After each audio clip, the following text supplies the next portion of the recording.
Yo, yo, yo, yo, what's going on, Panther Nation? What's going on, NFL fans? It's your man C Dougie back home, back in Texas. You already see what the title is. We about to do these mock drafts tonight, talk about a couple of topics that are burning in the NFL draft. What quarterback is going underneath Caleb Williams? Then we have a couple of wide receiver options that Carolina can look at.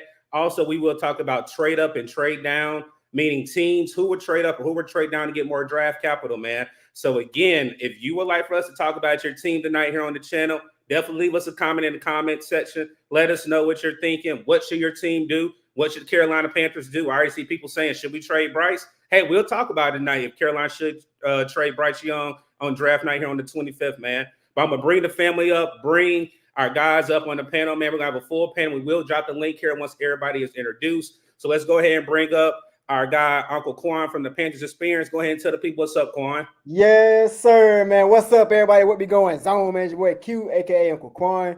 Look, man, shout out to that man, Doug, man. Y'all see, look, I see the comments in the chat. I see y'all saying fire intro, fire intro. Look, he's been in the lab, bro. He's been in the lab. So if you are new to the channel, what a time to pull up, man. Make sure you guys subscribe to the channel. If you are new, go ahead and drop a comment. Let us know how you found the channel.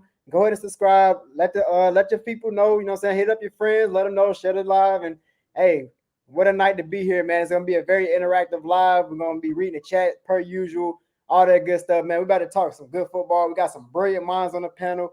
A lot of good things to look forward to with this live, man. So make sure y'all hit that like button. Show that man Doug some love, man. We appreciate y'all pulling up as always. Yes, sir. Our next piece of the family that's pulling up to us, man. We're gonna bring our guy AJ from All Pro Sports Talk. Go ahead and tell the people what's up, AJ. What's going on with it, y'all, man? Intro is fire. My boy Doug been in that lab for real, man. See the clips. I see the comment section going crazy as well.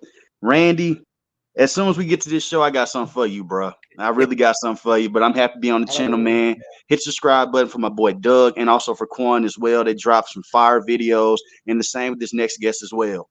Yes, sir, man. This is not a guest. This is another part of the family. Shout out to them last night. Definitely held the YouTube channel world down. If you guys did miss that video, I'm gonna let them tell you guys.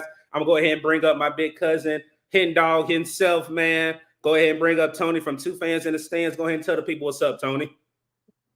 What it do, family? What it do? What it do? Hey, what's going on, everybody? This is Tony with one half of Two Fans and Fans. You know what I'm saying? Hey, whenever you get the chance, smash that like button, subscribe to What's Up, Doug, Uncle Quan, AJ. You know what I'm saying? Hey, join the family, man. We always talking good football, talking good knowledge, talking a little shit, and having a good time, man. That's what it's all about. You heard me? Yes, sir. Yes, sir. But yes, like I said, we are back. Quick update. I appreciate everybody. Ask my mama Dukes. She's doing good. Left her in good hands. My grandmother is there. So I think she will be in the chat later. She says she'll definitely pop in and tell everybody thank you for the prayers. But continue to pray for her progress and her rehab. But it was time for Baby Boy to come back and definitely bring you guys great content, man. So fellas, we are literally 3 weeks away. 3 Thursdays from now, the draft will be starting. We will actually either be starting coverage or the draft already be started, man. It is a great time for football. If we look, we just had another trade for this offseason with Stephon Diggs going to the Houston Texans. From the jump, the offseason has been fire. And I am looking forward to see what Dan Morgan can do for our Panthers and just to see what additional pieces other teams bring in to booster their roster as well. Fellas, before we go into our next topic, how do you guys feel about the offseason and what have you guys been really liking going into the draft, or who have you been liking?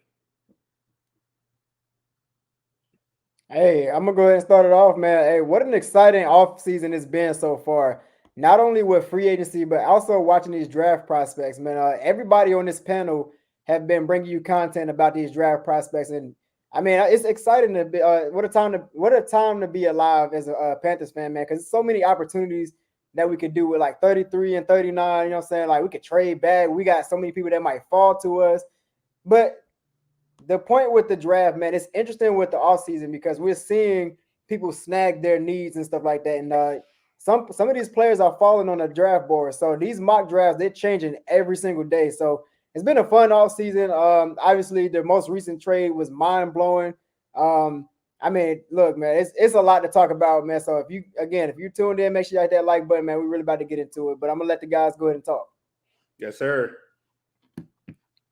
Yeah, y'all know for me, man, it always starts in the trenches. I'm always about starting from the inside out. So, I love them big boys. If we pay attention, like I said last night on our live, all you have to do is just pay attention, go back and rewatch what happened to Bryce in the offensive line last year and see how much of a dire need that solidifying the offensive line is a need. So, we had the first two picks in the first 7 picks in the second round, 33 and 39.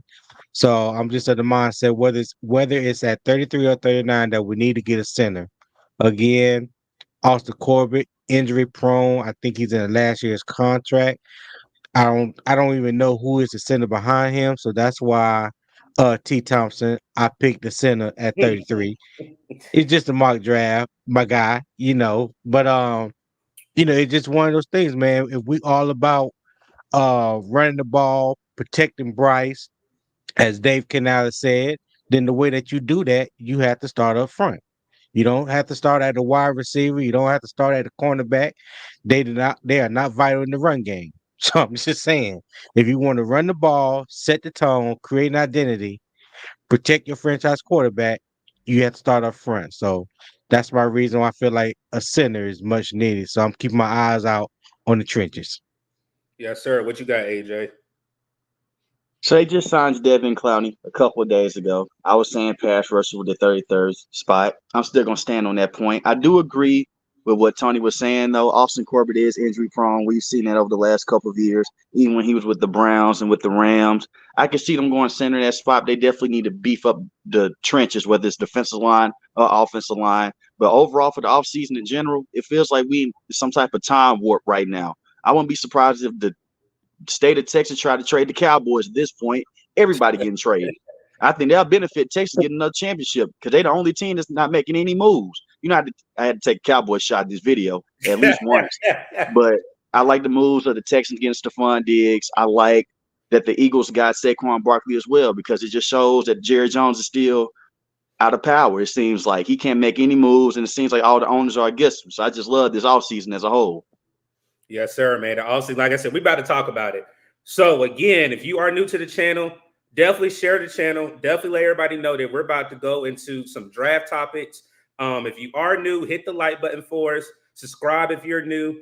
Like I said, we're about to jump into it. Again, if there is something that you would like for us to talk about, leave a comment in the comment section. One of the guys will either let me know or we'll pull it up and we'll answer the question while we're going through our topics. So one of our first topics that we're going to talk about is wide receiver options. I know there's a particular player up here that I am definitely indifferent about now, but a lot of Panther Nation Twitter fans, these are the three favorites that everybody wants Carolina to draft if we do have an option at Xavier Legette, Keon Coleman, and Ladd McConkey. Outside of those three, you still do have Troy Franklin, Ricky Pearsall, Jermaine Burton, Jalen Pope, and Xavier Worthy. And if you look at the stats, I can go off the stats. Some people have more receptions. Some people have more yards, and some people have more touchdowns. But if you look at the film and the reason why everybody likes these different type of receivers, one is separation, one is a bit body receiver, and one runs like a horse. And his country is country gigs. So for me, I want to see how each person, I know one person's particular option with that, but I want to hear everybody's opinion on it, and then I'll back in and give my opinion on which wide receiver. Also, if there's a double down receiver that you would like, definitely let the chat know what receiver that is later in the round. But for the 33rd or 39th pick, if I need to pull it back up, tell me which wide receiver would you have taken if you would double down with which receiver in the later round. It's assuming all all three of these receivers are available at 33? Correct.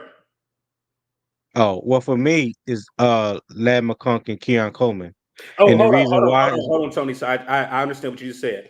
With the news with Lad is the particular player that I did not want to bring up because of the news with the Buffalo Bills yesterday. That could be a smokescreen. okay.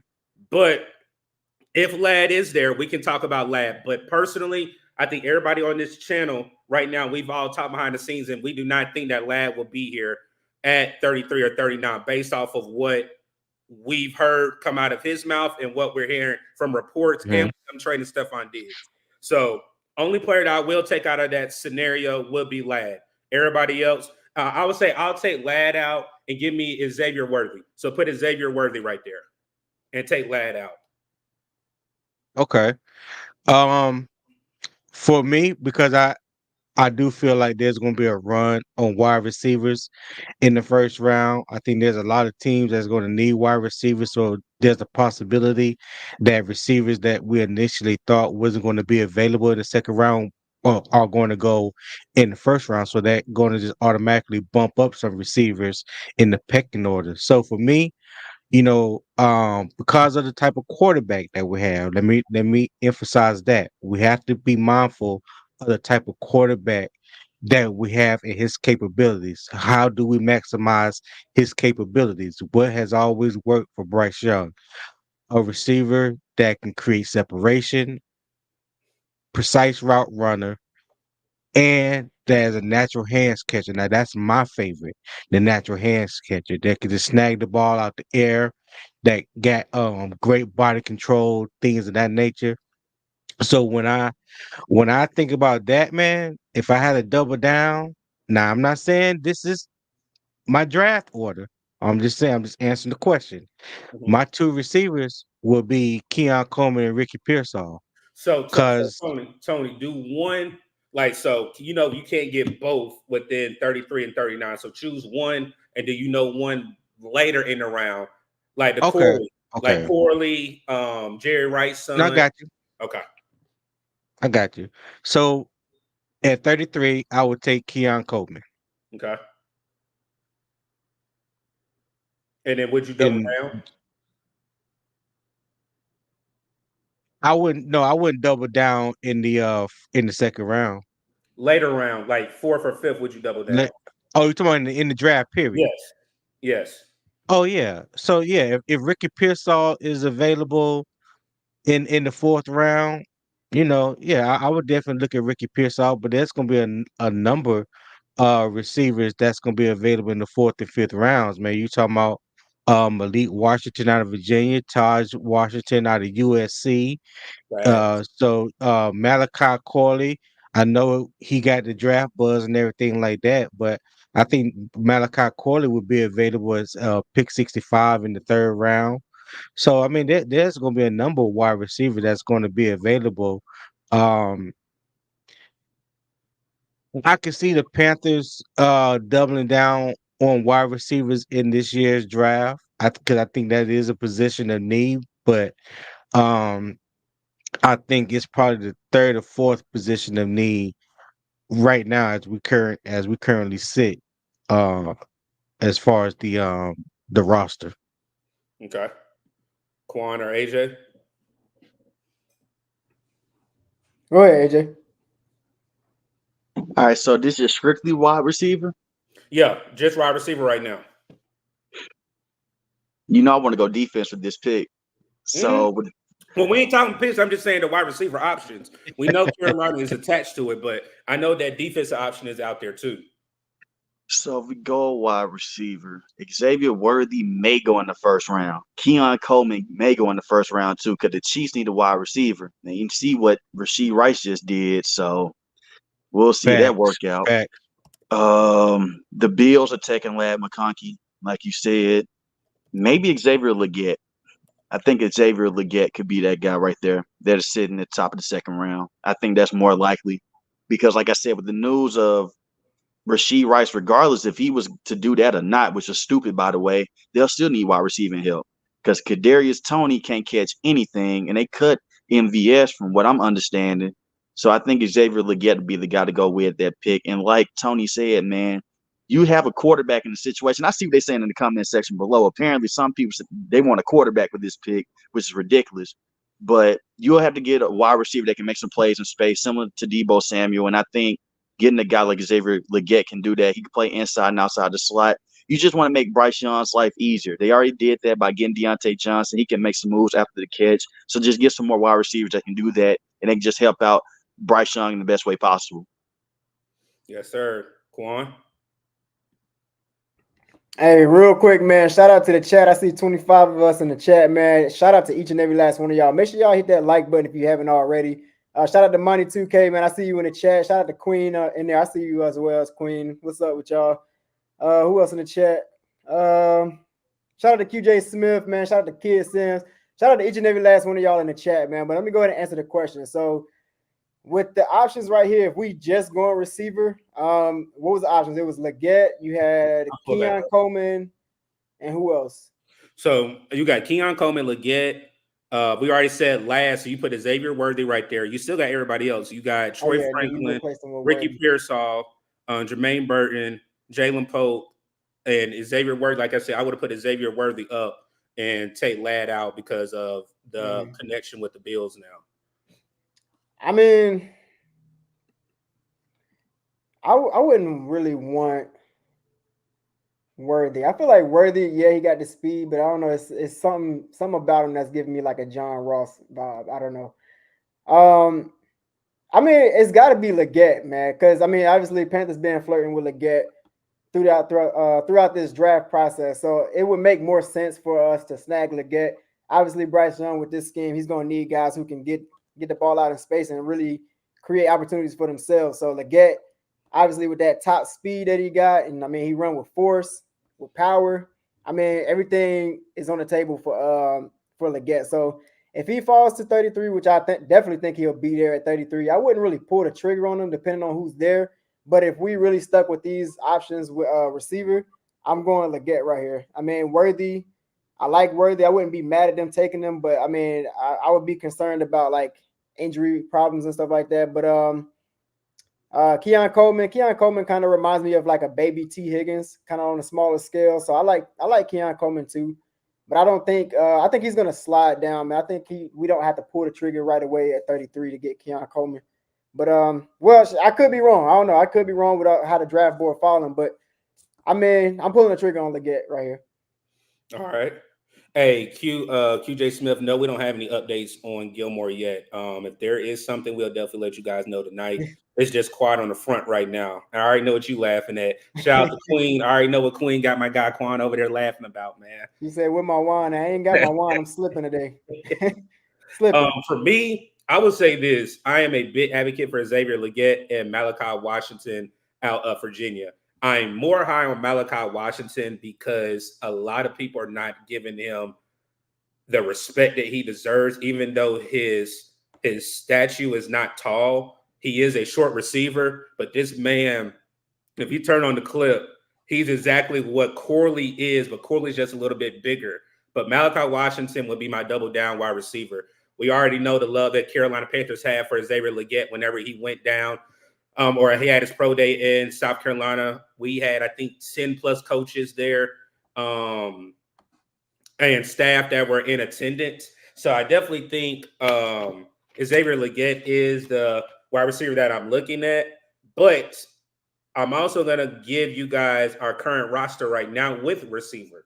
As of right now on the receiver front on the roster, we have 9 receivers on the roster. You have Adam Thielen, that is an aging wide receiver, but he had 1,000 yards. He's 34 going into this year. Deontay Johnson was acquired from the Pittsburgh Steelers, top 3 in separation, but had poor quarterback play, but would still be able to produce.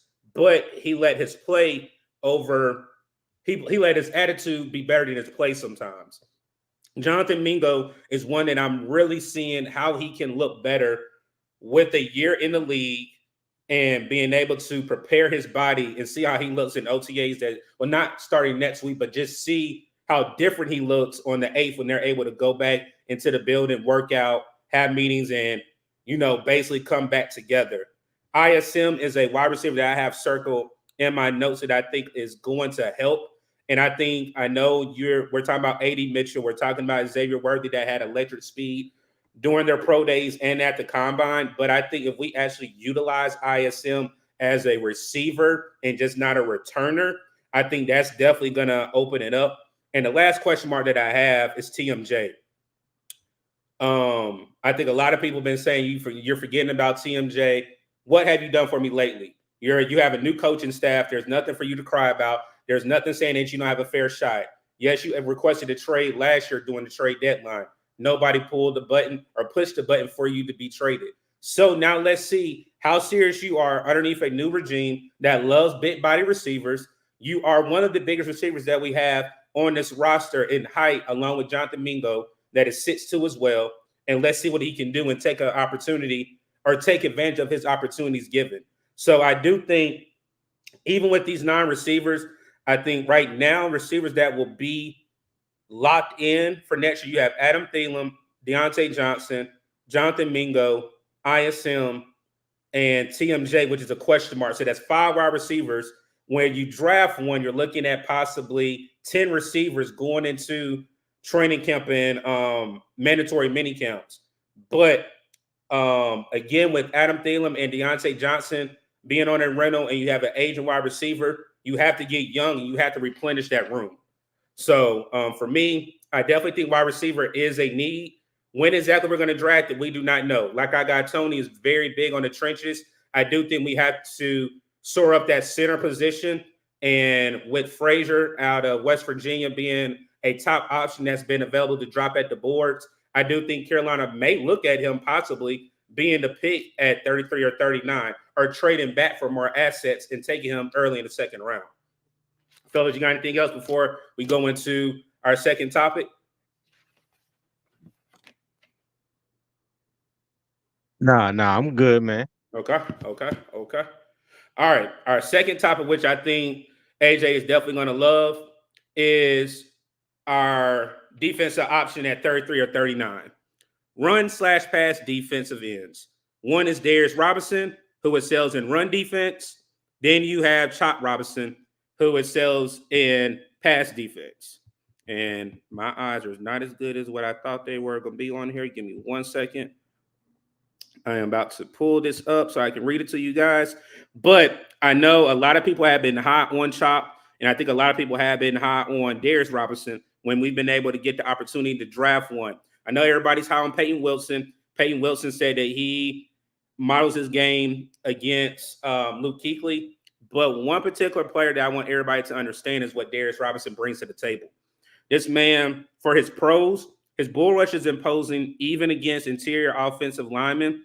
When he uses his push-pull technique, he can definitely turn the corner very well. Also, this young man was a D tackle at Mizzou. He lost weight so he can play the edge, but with his versatility, this can help along with Derek Brown, Ashawn Robinson. Who else do we have here? We got Nick Thurman, LeBray Ray, and I know how people feel about Shy Toto along as with myself. But if we don't go Darius Robinson, then you have Chop Robinson. Explodes off the front foot with consistency, elite first step, explosiveness, and acceleration up to the arch, and naturally low loaded stance, meaning that he can bend very low and get his pad level underneath offensive lineman and bend around the corner. So if you guys had an option between Chop Robinson and Darius Robinson, who are you taking and why? Wish they could take both of them. I love it. Wish they can get both of them. No relations for Darius and Chop Robinson, by the way. No relation. Correct. Go ahead. Since you happy to jump the trigger, go ahead. Hey, for me, Doug know how I feel about this. Yeah, they have Josie Jewell. I'm a big Peyton Wilson guy. I love Peyton Wilson. I think Peyton Wilson will really excel with this team. Shaq Thompson is a solid linebacker, but this team has missed that linebacker since Luke Kuechly retired. I think Peyton Wilson can come in. He'll be an immediate game changer with this team. And if they don't go Peyton Wilson with the 33rd pick or even the 39th pick, they should go with Darius Robinson. I like Chop Robinson a lot, but he has a lot of holes in this game. The sack numbers were not high. He's just known for getting off the line of scrimmage very quickly. You take that away, you put him against a real big like a real big offensive tackle, he may not have that production that you're looking for. Darius Robinson, he is fast in his own right. It's just not as fast as Chop Robinson. Like Doug mentioned before, that bull rush is insane. When he goes in with his head down, he just run people over. You compare Chop Robinson a lot to Micah Parsons. Micah Parsons is a very good player. The thing is with that, those are lighter defensive ends. Those are lighter linebackers when you look at how they play. So a lot of times you can just ice them out with bigger offensive tackles.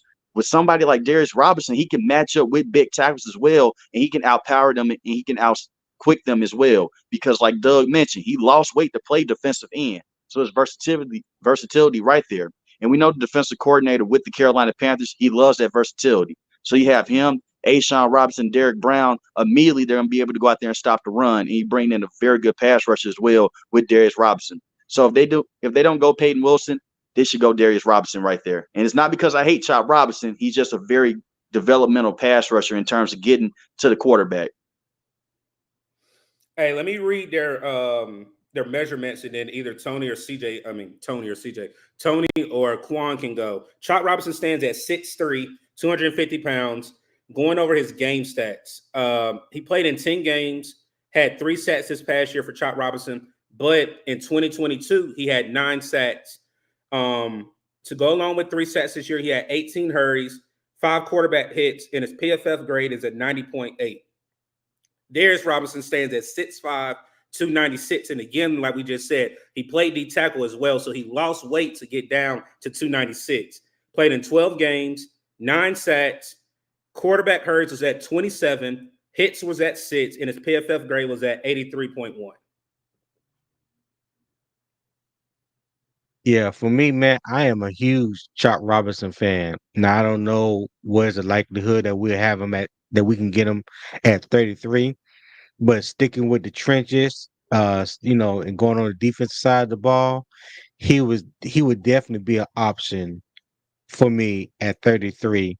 I like his versatility because he can play inside, he can play the 3 technique. If you want to run him at the 4 high, even at the 5 technique, he has that scheme versatility, and he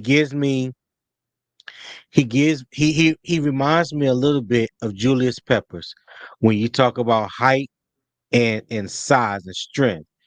Pep was like 6'6", 290, 295. Darius Robinson is the same height. Chisel put together. You didn't really see Pep playing on the inside, but with Darius Robinson, he does offer you that versatility. Him and Ashawn Robinson right beside each other. That's a game changer. So, like Ivero said last year, you got to be able to stop the run to earn the right to rush the passer. So I think he can definitely stop the run, and he can definitely get at the passer. I went back and looked at some of his highlights. He got a motor that just won't quit. He was eating guys alive in Senior Bowl practice. So if you really want to test your mettle and see what you really about against elite competition, the Senior Bowl was that. And like you said, for the simple fact that he dropped weight from 310 down to 295 and still was able to maintain that strength, that grown man strength. I mean that says a lot about him, man. So yeah. With Chop Robinson, again, went back and watched some of his highlights, especially the one against Ohio State when Ohio State had the 2 tackles from last year. I think this was from 2023, no 2022 that went into the draft last year. They really stymied him, man. He like once he got into his bull rush, they pretty much sat him down, and he had no counter to that. So you're gonna get your good and bad with him, and we know in the NFL you can't speed rush past everybody. Facts. So but with Darius Robinson, yeah, I'm all in with him. Okay. All right. Quan? I mean, hey, Darius. The way I found out about Darius, man, Dunk had actually put me on. Dunk, shout out to Dunk over there. Unnecessary bluntness, man.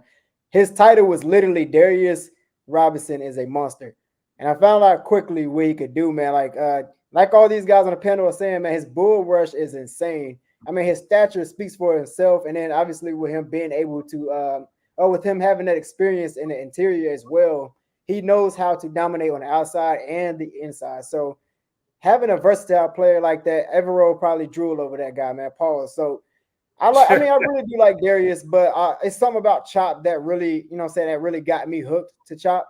It's the way that he comes off the edge, the way he bends, and his length, his reach is really what gets me the most, man. The way he can reach in there and like snag the quarterback or whoever got the ball in their hands, man, he's special with that. So he got a hell of a tackling range. Nothing can get past Chop Robinson. I mean, sometimes he can be grabby, but regardless, I do like Chop Robinson's ability, his athleticism, and his ability to bend. But it's hard to, write off Darius with his ability to use his power moves and his finesse, So he's a run stuffer, and he can, get to the guys, get to the quarterback in the pass game as well. So that's a rock and a hard place right there. If I absolutely had to choose, I definitely have to go with Darius, simply due to the fact that he can stop the run, and that's something that we haven't really had much of, especially with Brian Burns. Just as good as Brian Burns was, he wasn't really good with stopping the run on the edge. I mean, he over pursued at times. There was times where he had his head down, wasn't looking. So Darius Robinson could pretty much clean that up on the edge. And then, of course, you got guys that he's learning behind, like DJ Wonham and Clowney and stuff like that. So we can groom him right away, and he can also produce right away as well. So, but I 100% agree with AJ, man. He mentioned Peyton Willis. Not Willis. Wilson. I sound like Doug now. I'm messing up people's names. But shout out to Peyton Wilson, man. I'm very, very high on Peyton Wilson, man, because Peyton Wilson, he's just one of those guys. I feel like how we basically missed out on Michael Parsons to get JC Horn. Fact. I feel like with Peyton Wilson, we'll do the same thing. We'll probably be regretting it if we do pass on him. We'll see him thriving with another team. We'll be like, dang, we had a chance to snag him, and now we see him thriving somewhere else. And I mean, obviously, he models his game after the great Luke Kuechly, somebody who Carolina Panthers actually did right by keeping somebody to retire with him. So, I mean, why not, man? I mean, I think the writing is on the wall with Peyton Wilson. I think that's a guy I definitely pull the trigger on at 33. But again, if we're going off of these edge decisions, it's got to be Darius Robinson, man. I think Tony will love this. What I'm about to do, I'm gonna just give a couple of metrics, and like Tony has been advocating for the trenches. You have Nick Thurman that we just picked up throughout the season, 6'4", 305 pounds. LeBray Ray, 6'4", 290 pounds. DB Derek Brown, LeBron, Doug. I can't dig. My bad, LeBron Ray. My bad, 6'4", 290. LeBron. Boy, listen, LeBron. Oh, LeBron. You said LeBron Ray. Right? Get him, Tony. Get him, Tony. I said LeBron. LeBron Ray. Damn. Doug fusing him and LeBron. Austin said. You gonna call him Mr. Ray? LeBron Ray. Am I saying just call him Ray, Doug. Call him Ray. Just call him Ray. Big Ray. He's 6'4", 290. Then we got DB that's 6'5", 320. And then you got Ashawn Robinson that's 6'3", 320. So if you bring in any one of these guys, and I pray to God this man does get cut, I'm gonna call his whole name Shy Tuttle. I don't understand the money that we gave him, because if you really look at it, he was an undersized nose, if you want to call him a true nose tackle. And again, that's the reason why he was a rotational piece when he was at the New Orleans Saints. He was not supposed to be a starter. He was supposed to be coming as a change of pace D tackle that was smaller and that could move quicker and set up the guard or the center. But if we do get either Darius or we get Chop, I do think the only plus with Darius Robinson, he can come in and play nose and play in. With Chop does not have experience at playing a nose or coming in at an end. Or coming in as a D tackle. And one thing that Tony made a point on the video last night over in Two Fans in the Stands, where does the great pressure come from when you have big guys up the middle? You can't double team everybody. And again, if you have a Clowney now on the line, you have a DB that's going to definitely declare a double team. You add a Darius Robinson and you have a Wonham, or you have a Barno, whoever's going to play that starting side, there's going to be a player that's going to get a one-on-one opportunity. And I'm really hoping if we do have an opportunity to either get a Darius, a Chop, or a Peyton Wilson, I'm really hoping we go with Darius, but I'm not going to be mad at any of those options.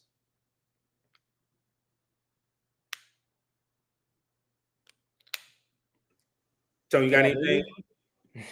I wouldn't be mad at either one. Tony, you got anything? Did I mess any other names up, man? Listen, I'm trying to be easy over here, man, because I'm in your house today. Hey, Uncle You know Ken, what I'm saying? But my wife is rubbing off on me. The teacher in her is rubbing off on me. I just can't let you do it. don't be easy on me. If I mess up, Uncle Hendall, let me know. Let me know. But nah,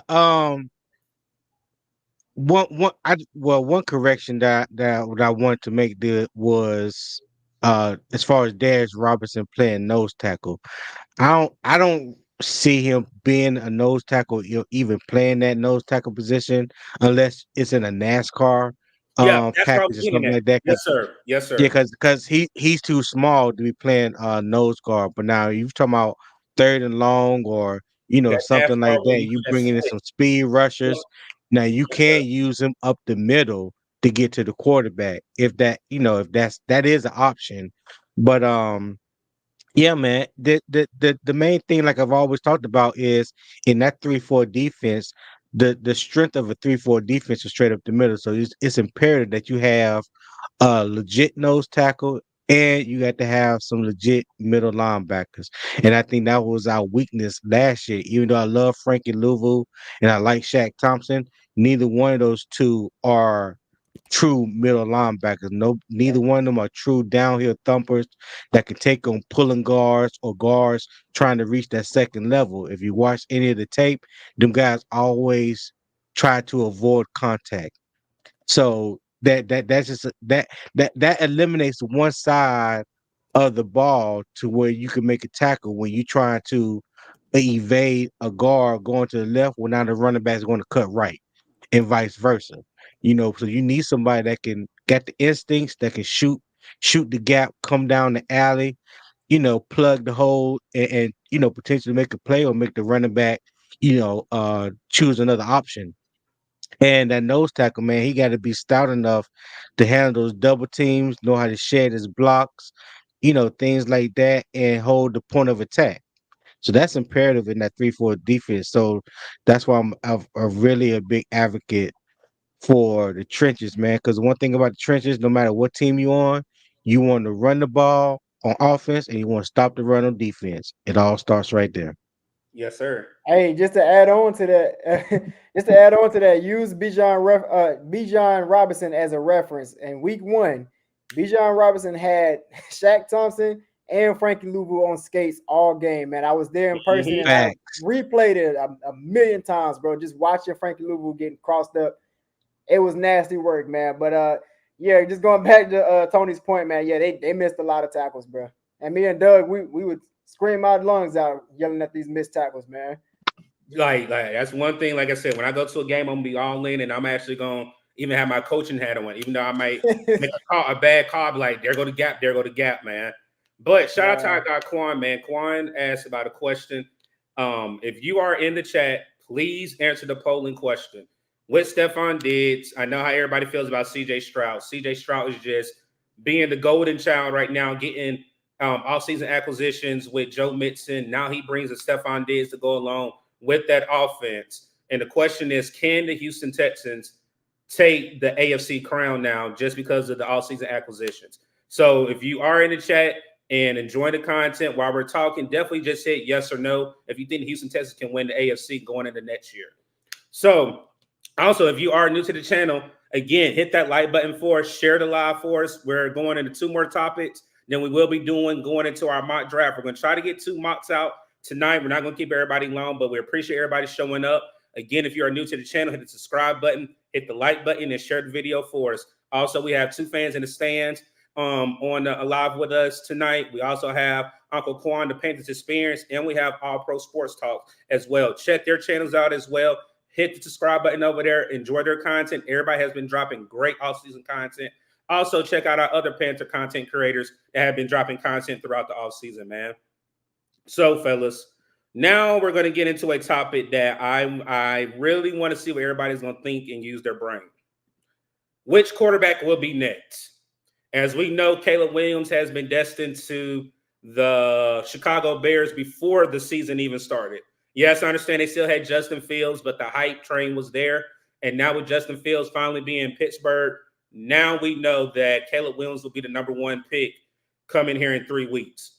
After that, the Washington Commanders draft, the New England Patriots, you had the Minnesota Vikings, you had the New York Giants, you had the Las Vegas Raiders. All these teams are looking for young quarterbacks.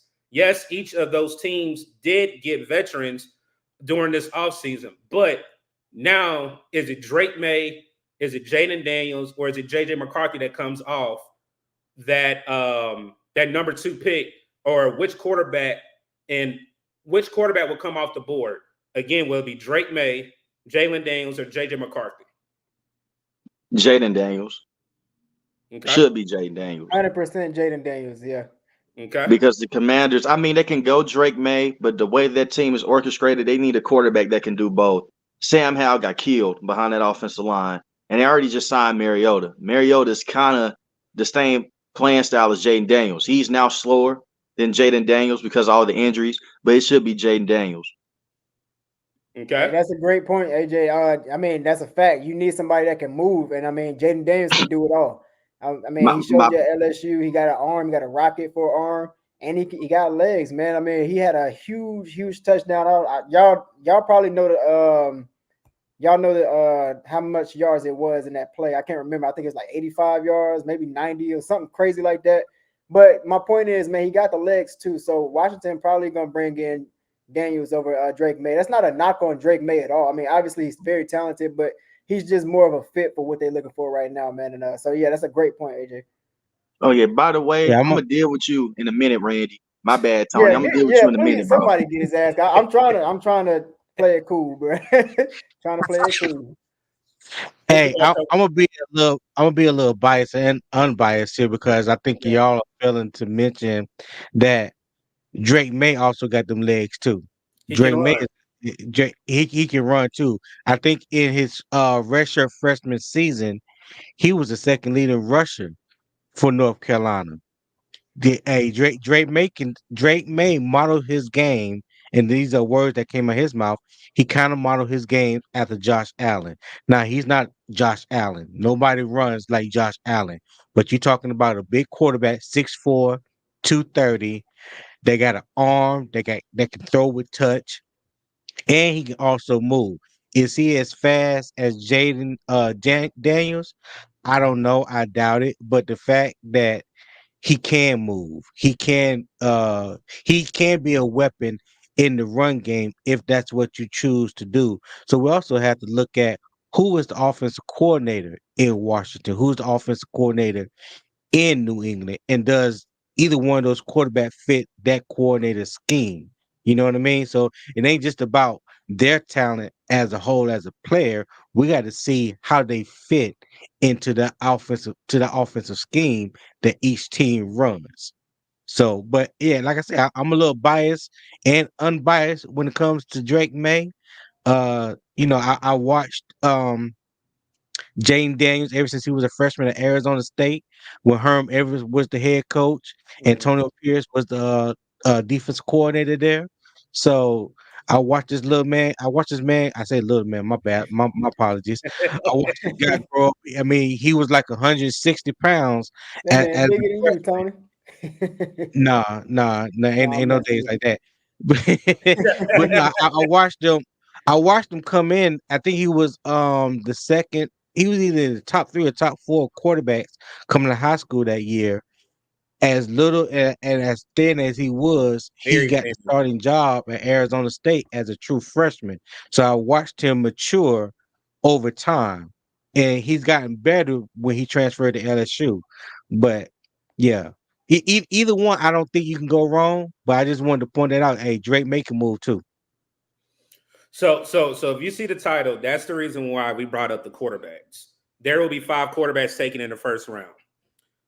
Fellas, before I go, do you agree or disagree? And then I'm gonna give you the 5 that I think will go. I agree.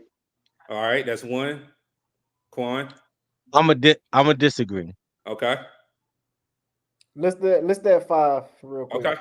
So number 1, you got Caleb Williams. Mm-hmm. Number 2, you're gonna have Jaden Daniels. Number 3, you're gonna have Drake May. Mm-hmm. Number 4, you're gonna have either the New York Giants or Minnesota Vikings go with JJ McCarthy. Yeah. Then number 5, it has been attached, I think, over, if AJ correct me if I'm wrong, over the last 48 hours, the Raiders are very high on Michael Penix. That's your 5 That's right true. Yeah. Yeah. That's 5 right 100% there. agree. 100% agree. And if that happens, again, you're looking at 5 players. I think most mocks only have 3. And then they have Bo Nix and Michael Penix falling in the second round. Mm-hmm.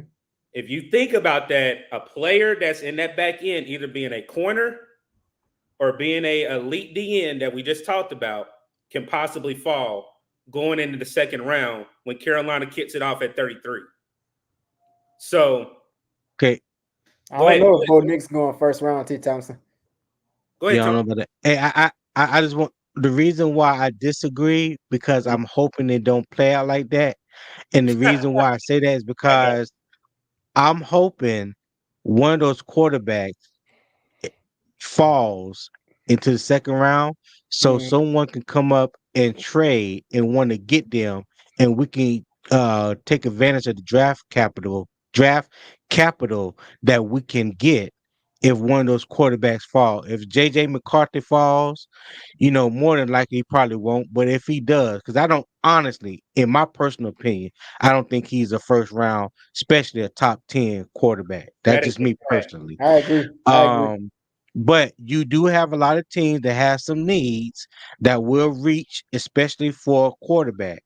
But then you also have to ask yourself, is that quarterback going to come in?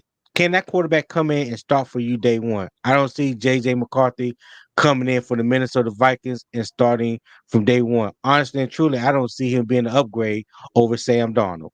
That's just my personal opinion. I have not seen enough of JJ McCarthy being, playing quarterback that will give me warm and fuzzy feelings to say that he's a first round draft pick. And I just want to be mindful of how everybody each year the NFL hypes up all these quarterbacks. And it's a talking point that goes on throughout the preseason leading up to the draft. And if we all just remember and we go back and look at the 2022 draft, how they hyped up all these quarterbacks. And in the first round, the only quarterback that went in the first round was Kenny Pickett. Everybody else fell to the third round. Kenny Pickett didn't even go top 10. He went 20 to Pittsburgh. You know what I'm saying? So I always have a little cause for pause when they start talking about all these quarterbacks because it's a talking point, in my opinion.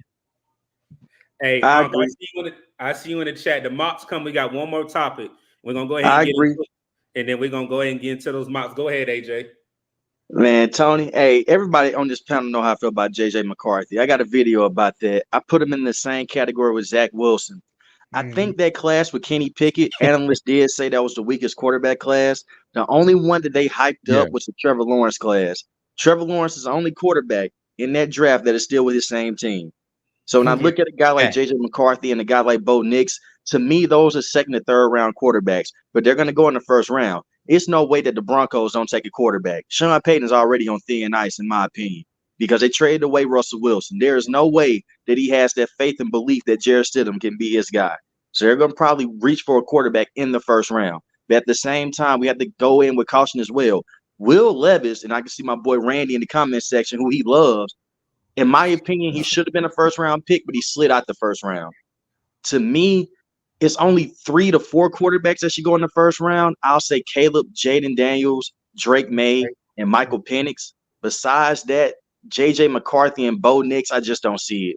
But it will be 5 quarterbacks that go in the first round because teams are going to reach up for them. Minnesota's going to have to do something. Sam Darnold is not going to be the guy for the next 4 to 5 years. And they didn't get that second first-round pick for nothing. They could possibly try to trade up with the Patriots and possibly go get Drake May. That'll be the dream scenario. But with the Broncos sitting in that spot, they should go Michael Penix Jr. or Bo Nix. And if I'm the Raiders, if Michael Penix is not there, I wouldn't take a quarterback. So, Tony, I agree with you 100%. It shouldn't be 5 quarterbacks taken in the first round, but more than likely it will be. and whoever drafts JJ McCarthy to be the starting quarterback in his rookie season, more than likely that general God manager will be bless you. fired. Yes, sir. All right, well, let's go ahead and get into our last topic because I see people asking for the mocks. Again, if you are enjoying the content, hit that like button for us. Let us know if you guys would like us to do multiple teams in this mock. The family we already talked about. If there is a particular team that you guys want us to do a mock for, we will do a 3-round mock for those particular teams. If not, we'll just do 2 mock drafts for the Panthers, and then we'll call it a night. So AJ already talked about it with the trade partners. That is our last topic before we go into mock drafts. Trade partners. Who would trade up or trade down? As we already just heard, the Minnesota Vikings with JJ McCarthy, the New York Giants are looking possibly with the Daniel Jones fiasco, where they probably should have gave Saquon Barkley that money. The Denver Broncos, with them trading Russell Wilson, what is Sean Payton going to do? Is Sean Payton going to be where Bo Nix falls and possibly goes? The Arizona Cardinals, are they going to trade back because they had the number 4th pick? No, they had the number 5th pick, if I'm not mistaken. Are they going to trade back and get Cowboys? Number 4. Oh, number 4. Number 4. The Las Vegas Raiders, what we just said about Michael Penix, are they going to trade up or stay put because nobody else is going to get them? And then the New York Jets have came out and their GM said that they're willing to trade the 11th pick. So, fellas, with those particular teams, who exactly do you guys think will possibly trade out or trade in those particular spots? It all depends on how the second board round falls. or into the first round? Yeah, go ahead, Tony. Oh, first round. First round. No, you go ahead. Rounds. You go ahead, Yeah. Quan. This is your show. So Y'all go ahead. Y'all go ahead. To the first round? Yeah, so most of those picks are in the teens. I'll pull it back up. So Minnesota is in the teens. The Giants are not in the area for them to get a quarterback if they want a quarterback. The Denver Broncos are in the teens, and the Las Vegas Raiders are in the teens. So do you think they'll trade up, they'll stay put, or exactly, or I'll say this. How many trades do you think will happen in the first round? Let's just put it that way. Man, the draft is unpredictable every year, man. It's going to be at least maybe 2 of them at least. But I know for a fact Minnesota's definitely going to trade up. I mean, they're trying to go get their quarterback. Obviously, Kirk Cousins is over here in Atlanta. So, I mean, they need their quarterback. I mean, they need their quarterback of the future. And they need somebody that can come in and start. So, I mean, obviously, if Penix fall, not Penix, it depends on who fall, though. It depends, man. So, I'm definitely looking for them to trade up. Same thing with New York. New York need their quarterback. Yeah, they got Daniel Jones over there, but, I mean, his time is running out. Daniel Jones has been there for a couple of years now. I mean, yeah, they made the playoffs. They won a playoff game, but they want to see some consistency there. They want to see a change in New York. They obviously been horrible for the past couple of years. So I definitely see them trading up as well. Denver Broncos, you mentioned Denver Broncos earlier with Sean Payton. His time is running thin. They need a quarterback. Russell Wilson is over here in Pittsburgh. So who's it going to be that they go up for? But I definitely see a couple of trade scenarios going on in the first round, though. Okay, what you got, Tony? All right, we'll do the Lions. We'll add the Lions. We'll do that. That's 2 Yeah, we're talking about the Las Vegas Raiders. Antonio Pierce has come out and stated that that they're really going to give O'Donnell the opportunity because he has earned that right. They just signed, well, not just signed, but they also signed Gardner Minshew in the offseason as a veteran backup. So I think if they do draft a quarterback, it will probably be in the second round. I know Doug, you mentioned the other day on our channel that Michael Penix was there visiting the Raiders a couple days ago. Correct. If I'm correct. That is So I can see Denver taking the quarterback, but I don't know if JJ McCarthy is either what Sean Payton want in Denver or Kevin O'Donnell want in Minnesota. You have to think about those 2 guys. One used to play quarterback in the league, and one has been, I guess you can call like a guru when it comes to quarterbacks because he had Drew Brees in New Orleans. When you look at it, JJ McCarthy don't fit either one of their styles. You know what I'm saying? Kevin O'Donnell looking for someone that can throw the ball around the field. When you got two stud wide receivers like the Vikings do, and Justin Jefferson and Addison, you know, you want somebody that can really get the ball to those guys. So I don't see them pulling the trigger to go up that high and get JJ McCarthy. Now it may be a surprise that they go up and get a quarterback that we don't even consider may be in the top 10, like a Michael Penix. To me, I think Bo Nix is a better quarterback than JJ McCarthy. And the only thing that rubs me wrong about JJ McCarthy is the way that Harbaugh hyped him up so much after he took the Chargers game. That right there was a red flag to me because you're trying to convince the people that your quarterback is better than any quarterback in the draft. Like we didn't see tape of JJ McCarthy. Yeah. Like we didn't see Facts. tape of any other quarterback in college last year, but JJ McCarthy. So I just looked at that as like just smoke and mirrors, some BS. But if you just watch the production, it just doesn't match the tape. The math ain't mathing. So, but yeah, like I said, my dream is one of these quarterbacks fall out of the first round, and they there at pick 33, and somebody ringing the phone, beating down the door with the Panthers because they want to trade up. And now we get that draft capital. Yes, sir. Yes, sir. All right, so fellas, anything before we go on these mocks? I see the chat is asking for them. We're almost here at an hour. Like I said, we appreciate everybody that has showed up. Hope everybody's enjoying the content. We're going to do the Detroit Lions. So let me scroll up and see who asked that so I can shout them out. Hey, I appreciate that, Lewis Hunter. You asked for the Lions. Again, if there's anybody else that wants us to do a team, let us know right here shortly so we can go ahead and do a 3-round mock that we're going to do since there's more teams. After that, we will go into doing a 7-round mock with Uncle Kwan, Tony, and myself. Our guy AJ had to step out for something for work, but he will be back. So let me see. So we got the Lions. So nobody else. Like I said, it'll just be the Lions and Carolina for our first mock will be a 3-round mock. Then we'll go into a 7-round mock. Hey, once again, man, I see y'all in the chat, man. Shout out to all 44 of y'all in the chat. Go ahead and hit that like button if you haven't already, man. Subscribe if you are new to the channel. You got some brilliant minds on the panel. Shout out to 2 Fans in the Stands, man. It's another brilliant channel over there. This is one half of 2 Fans in the Stands. You got Tony and CJ over there holding it down with 2 Fans in the Stands. Definitely go show them some love, man. Obviously, you got What's Up Doug in the building.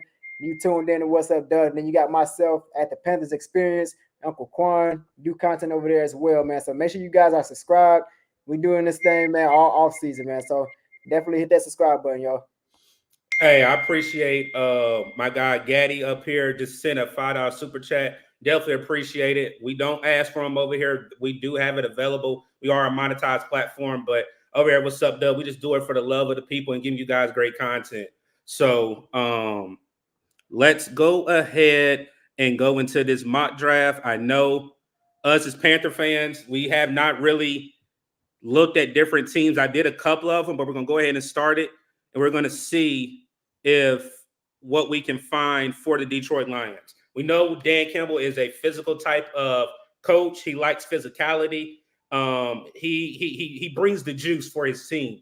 Their needs right now are a guard, a center, a edge, and a cornerback.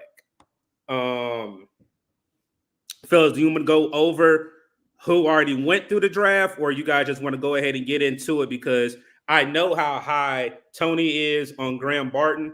And Tony, do you think if he's available right here with the 29th pick that the Detroit Lions should go ahead and pull the plug on Graham Barton?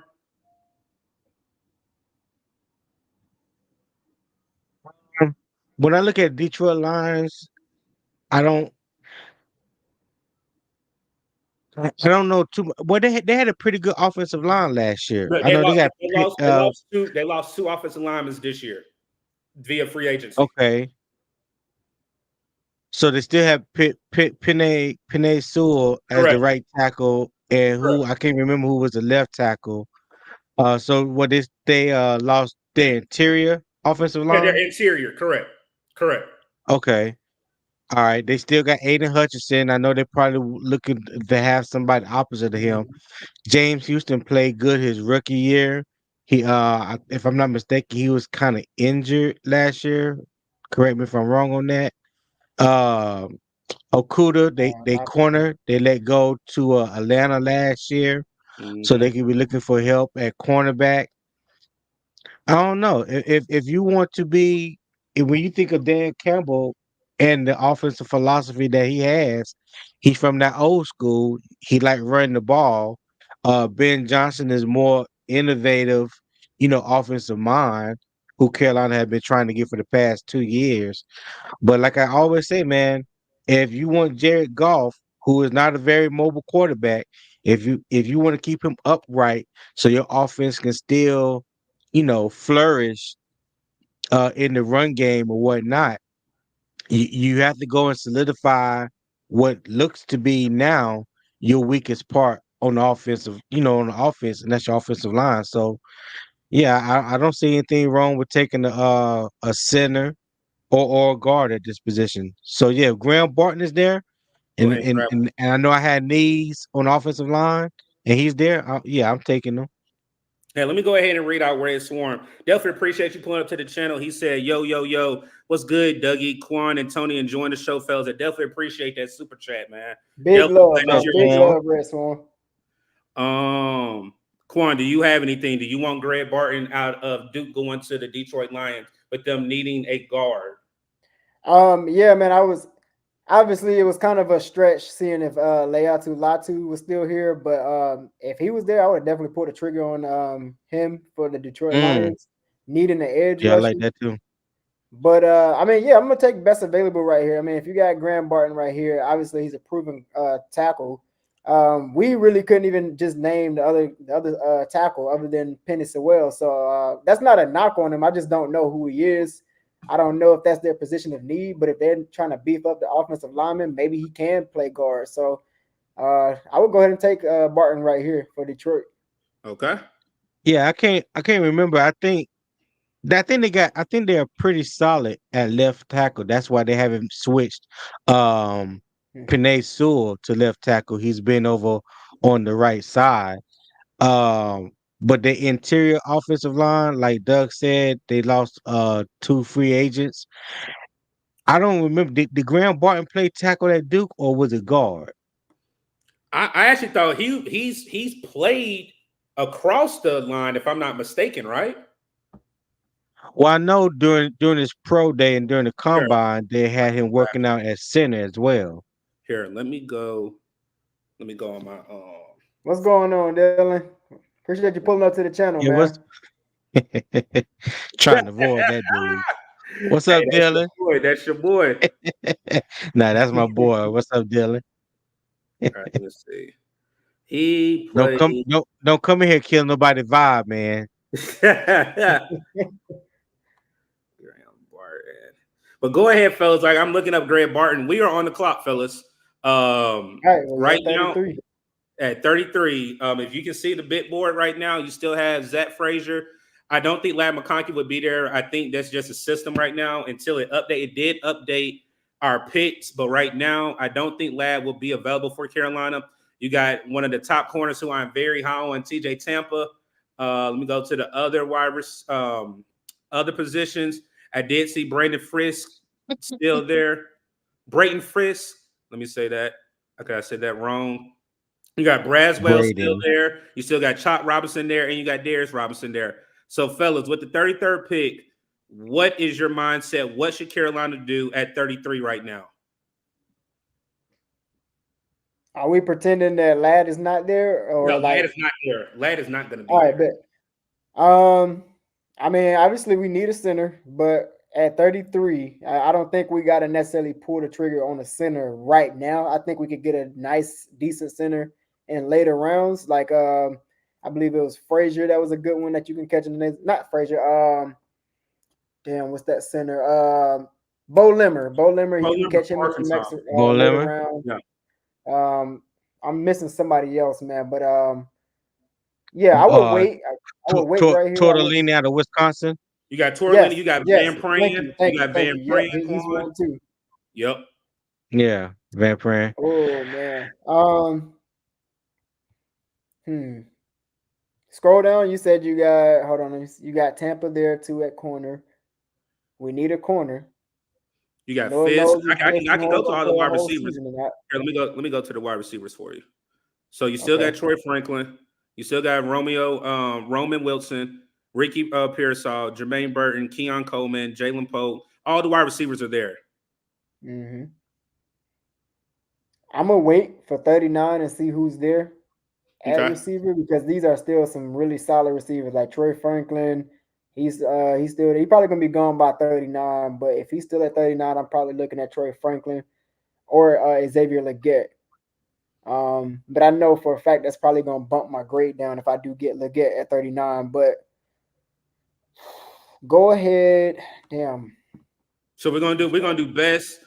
If we're split, then I'll be like we all have a different one. Then I'll go based off of what I think. But it's gonna be majority on the panel who everybody thinks. Well, y'all already know how I feel about You doing Frazier? Zach Frazier.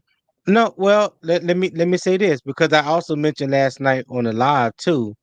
I love Braden Fisk.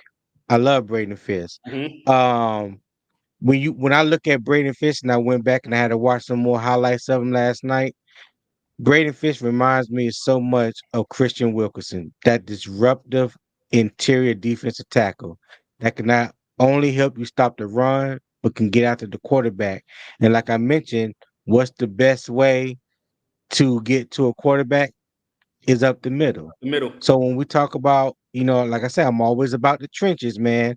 One thing that we have been harping on, well, I know I have been harping on for the past 2 years, is getting Derek Brown a running mate. We need to get Derek Brown somebody opposite side of him. Ashawn Robinson, that was a good pickup. I like LeBron Ray. I like, he's coming up. I'm sorry. Nick Thurman is definitely coming up. He had a good second half of the season last year. But we with Braden Fisk, that's a dominant interior defensive tackle. And on Twitter yesterday, I put out some information on Zach Frazier. And the reason why I'm really high on center because a couple of years ago, when Tyler Linderbaum was coming out of Iowa, I was Mm-hmm. kind of hesitant on him because he was small. We had just went through what we went through with Pat Affline. Tyler Linderbaum was like 295, had a back injury or two while he was at Iowa. And I was like, no, I think we should pause on that. But he has a wrestling background. Tyler Linderbaum has. Oh yeah. And you can see Baltimore has not skipped a beat when they let go Bradley Bozeman and Tyler Linderbaum has stepped in as center. Right. They have not skipped a beat. So when I look at Zach Frazier, someone that's 6'3", 310, four-time state wrestling champion, and a three-year starter at center at West Virginia, has played almost 2,600 snaps at center. So that means he has the experience, he has the durability. Okay, he can command the offensive line. So I hear everybody saying that we can get a center fourth, fifth, sixth round. That's true, but what Mhm. quality of center are you getting at that point?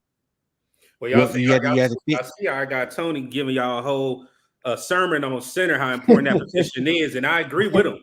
I Oh, Hey, totally. as he a matter of got fact, me. yeah, He got me. yeah. I'm sitting here listening, man. I mean, Hey, he is banging the table for us to Yeah. really consider because that protection is important. I'm almost calling Pat F line, and Lord forgive me, Austin Corbett. I almost called you Pat F line. I don't know why I was about to call you Damn. that, but That's Austin Corbett. disrespectful, man.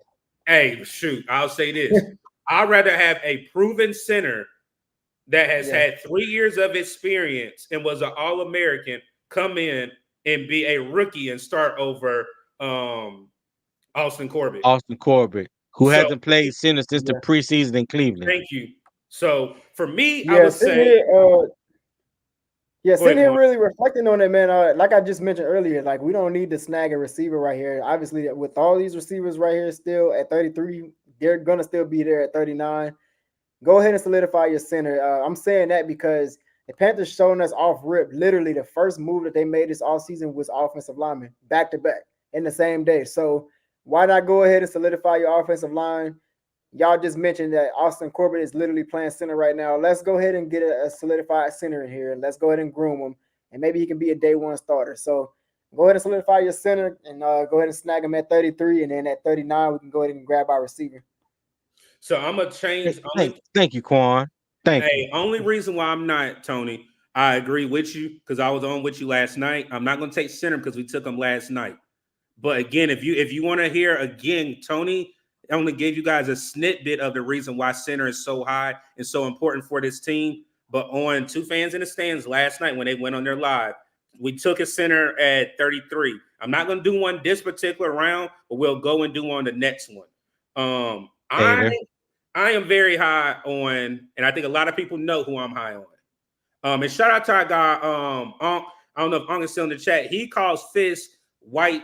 Is it white grizzly? Because we got a black grizzly in DB, but he's another Panthers content creator that's very big on Fisk as well. And he's saying if he's there and falls with Carolina, that's two big polar bears that you got up in the middle with Fisk, and then you have one with Derrick Brown.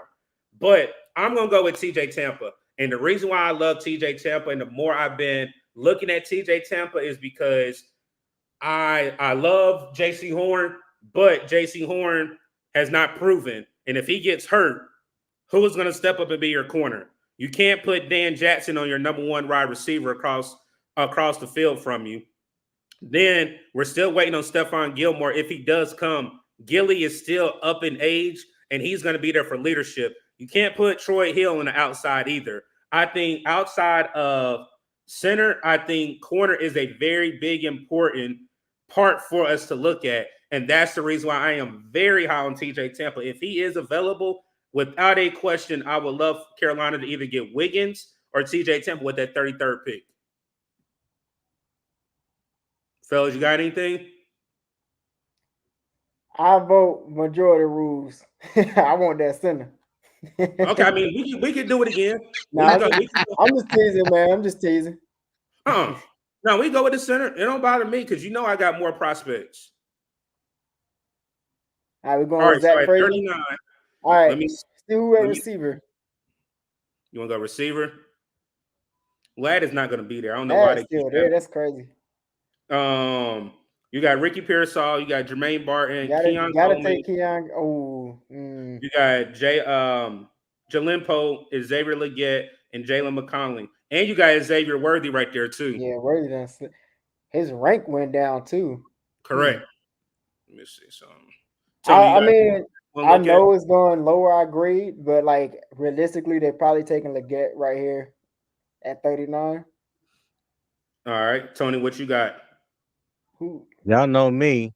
I'm a huge Ricky Pearsall and Keon Coleman fan. When we talk about when we talk about the quarterback that we have, Bryce is not really a deep ball thrower, but what he can do, he can throw with anticipation. He's throw with some accuracy.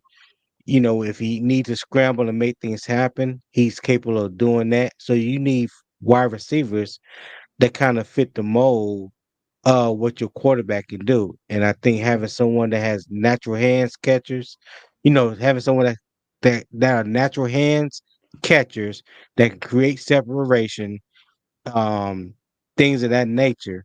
That's the reason why I like Ricky Pearsall and I love Keon Coleman, because he's that big body type wide receiver that everyone is clamoring for, but he also has the best hands out of any big receiver in this draft. Yeah, Keon Coleman, like I mentioned earlier, man, he reminds me of like a baby scale T. Higgins by his hand and his catch. His hands and his catch radius remind me so much of T. Higgins, man. So Keon Coleman, like you said, Bryce gonna throw with anticipation. Keon Coleman does a good job of getting in and out of his breaks. And his catch radius, I mean, he can catch it even if it's a ball that's thrown a little bit behind him, if it's off or inaccurate. He's a guy that can really just adjust to any catch that's thrown his way. So I like Keon Coleman here as well. I mean, with him and Legette, I like Ricky Pearsall too, man. So, but I think right here is between probably Keon or Legette, and I'll probably take Keon right here. I'll go Keon too. What you got, Tony? It's majority. Oh yeah. 'Cause it's 2. I forgot. I wasn't trying to be So funny. I I just wasn't trying to be funny. so Nah, I just yeah, need to trying to shut be up funny. then. Okay, cool. Yeah, you gonna steal my idea, but now I gotta shut up. I got you. Look, I like got I said, I had to think about it. That's my bad. That's my bad, man. All right. So now the Detroit Lions are back on the clock at 61. They did get Barton out of Duke. I do not want them to get Adasi Isaac. I do not. I mean, is it Adasi It would Isaac? make sense for them to get him right here, especially since we already got that tackle. Yeah, Adisa Isaac. Doug.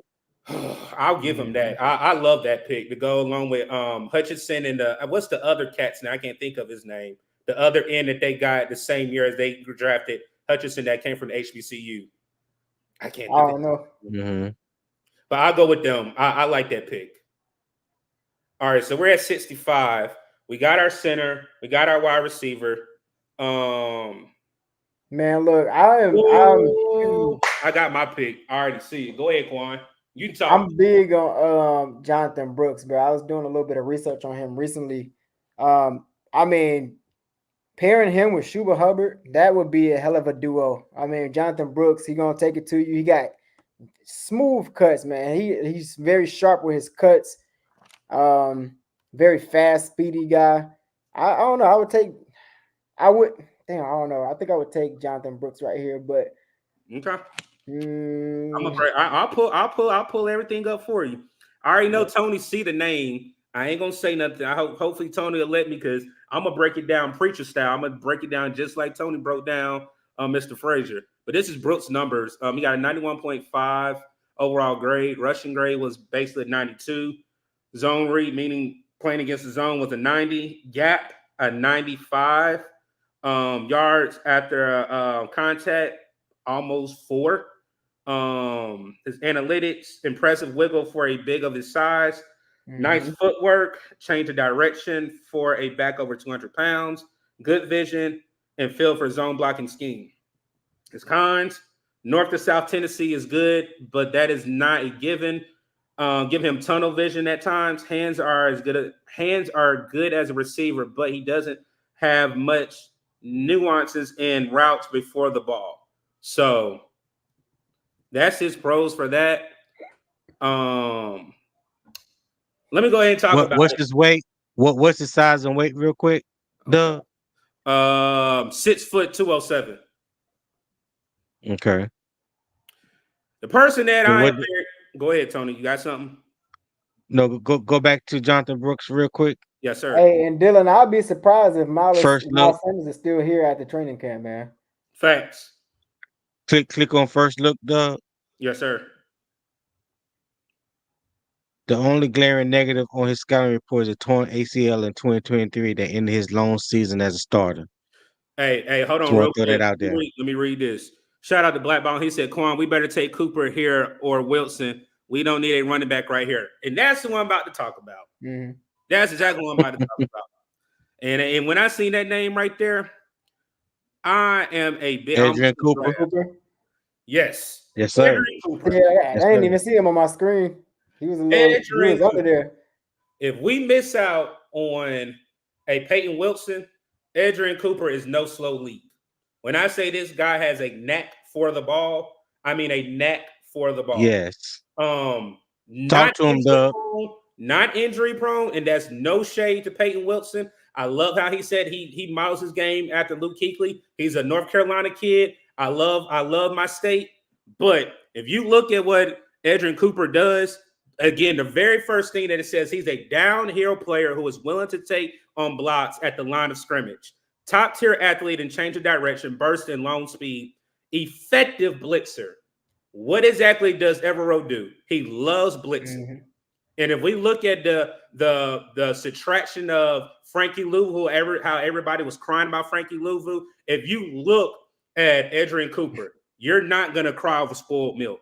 And we'll look at his first look. He's sitting at 6'3", 230 pounds. If we look at it, total tackles. I need to go on ESPN. I hate how they break it down. But if you look at his pass rush grade. Talk about it, Tony. I already know who you want to. Talk about it. At 86.4. Yeah. And the run game is just as effective. Now I didn't know much about this guy. Yes. Yeah, but what did stand out to me though, I didn't realize his missed tackle rate was so high. Yeah. And they say the reason why his missed tackle rate is so high, he has a tendency of overrunning the play, and he comes Over downhill. aggressiveness.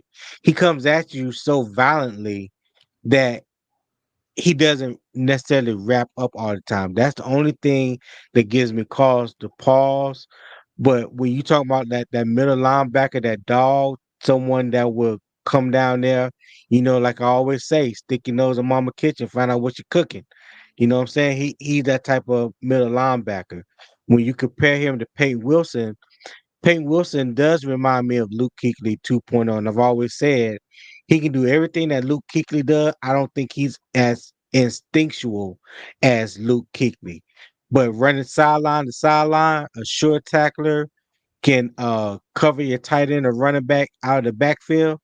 He gets an A grade from me in all those categories. But you do have to be mindful of his injury history. You do have to be mindful of how thin he is at middle linebacker.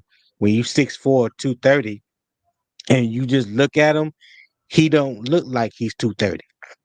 That's just my personal opinion. But I just like those downhill thumpers, man. And in Yes. this defense, in the 3-4, not the 4-3, but in the 3-4, you need that downhill thumper that can come down there, take on a pulling guard or a guard trying to reach the second level that can shoot the gaps.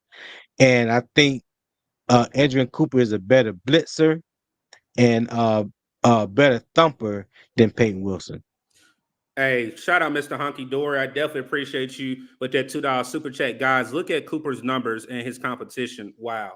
Let me pull it back up for you. I appreciate that, Mr. Honky Dory. And I already know what he's talking about. I mean, he played in SEC. Just look at all the numbers. He's basically talking about his grades per a game. And if I'm looking, against South Carolina was his highest grade at an 87. His lowest was against Mississippi State at a 60. But look at all that green. Look at all that green. Hey, low-key facts, Dylan. Low-key. What did Dylan say, Quan? He said y'all literally describing Luvu. Yeah. Because again, I don't know this guy. This is my first time hearing of him, man. So like the way we, saying the stuff we're looking at with the PPF grade and how y'all describing him, he got a couple missed tackles, but he also comes downhill, very aggressive, a thumper. That sounds just like Luvu. So, and we need there that. you go. You can replace Luvu right here. Correct. And you also got and then if you have him right beside Josie Jewell, exactly. Man. Exactly. All right, let's go ahead and take him. And I think this is and then the Detroit Lions have one. We'll go ahead and get that. Oh, I love this right here. I know Tony's big on him as well. Mm-hmm. Kyrie Jackson out of Oregon, big corner. When I say big corner size, 6'3", 195. He has a little bit of intangibles that he can work on, but I think if they do replace him right there, they can't beat that pick. So then we'll go into a 7-round draft. So Carolina, we got a C for Keon Coleman. We still got a solid B. That's not a full draft. So I'm cool with that. Oh, this was just 3 rounds? Yeah, because I didn't want to do all 7 for 2 teams. Oh, okay. And then we're about to go ahead and do a full 7 right now. Again, I appreciate that. Appreciate the chat for asking about Detroit Lions. We're about to do a full 7-round draft for the Carolina Panthers. If you're enjoying the content, hit that like button for us. Share it live. Subscribe if you're new to the channel. But go ahead and get into a 7-round mock draft for the Carolina Panthers now, fellas. All right, let's see.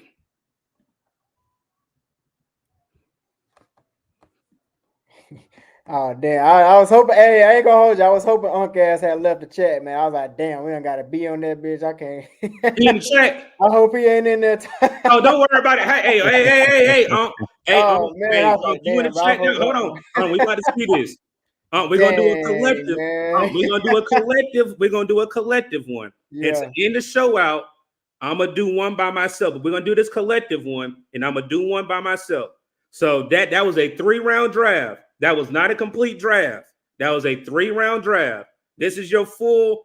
You can break it down. You can tell everybody that we had a B grade and all this. But this is your full draft right here. God dang it! I hate when you do that. All right, here we go, fellas. All right, and we are okay. Here we go, fellas. Right now, has the Oh board yeah. has shown up. You got Jackson Powers Johnson as the top available prospect. Zach Frazier is still there. I don't think Lad McConkey will be there. Brayton Fisk is there. Let me go to your D ends and wide receivers. We'll go wide receivers first. You got Troy Franklin. Basically, all your wide receivers are there, fella. And then let me go to the ends. So Chop and Darius Robinson got picked up right here. So that's cool. Mm-hmm. So is everybody in agreement that we'll get Jackson Powers Johnson if he does fall without hesitation? You'll Absolutely. take him? Without hesitation. Okay. Absolutely. All right. So we're at 39, fellas. Let's see wide receivers. You got Ricky Pearsall. You got Jermaine Barton. Keon Coleman. Just a quick question. Go ahead. At 39, scroll back up to the top of all. Yeah, go to all.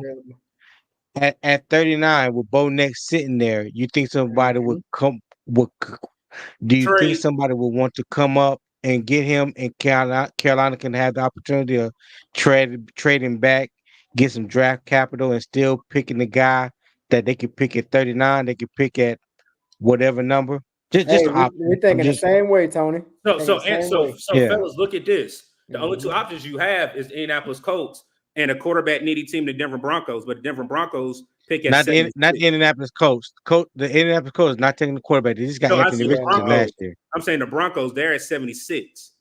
70. Oh yeah, nah. I don't want to talk to y'all.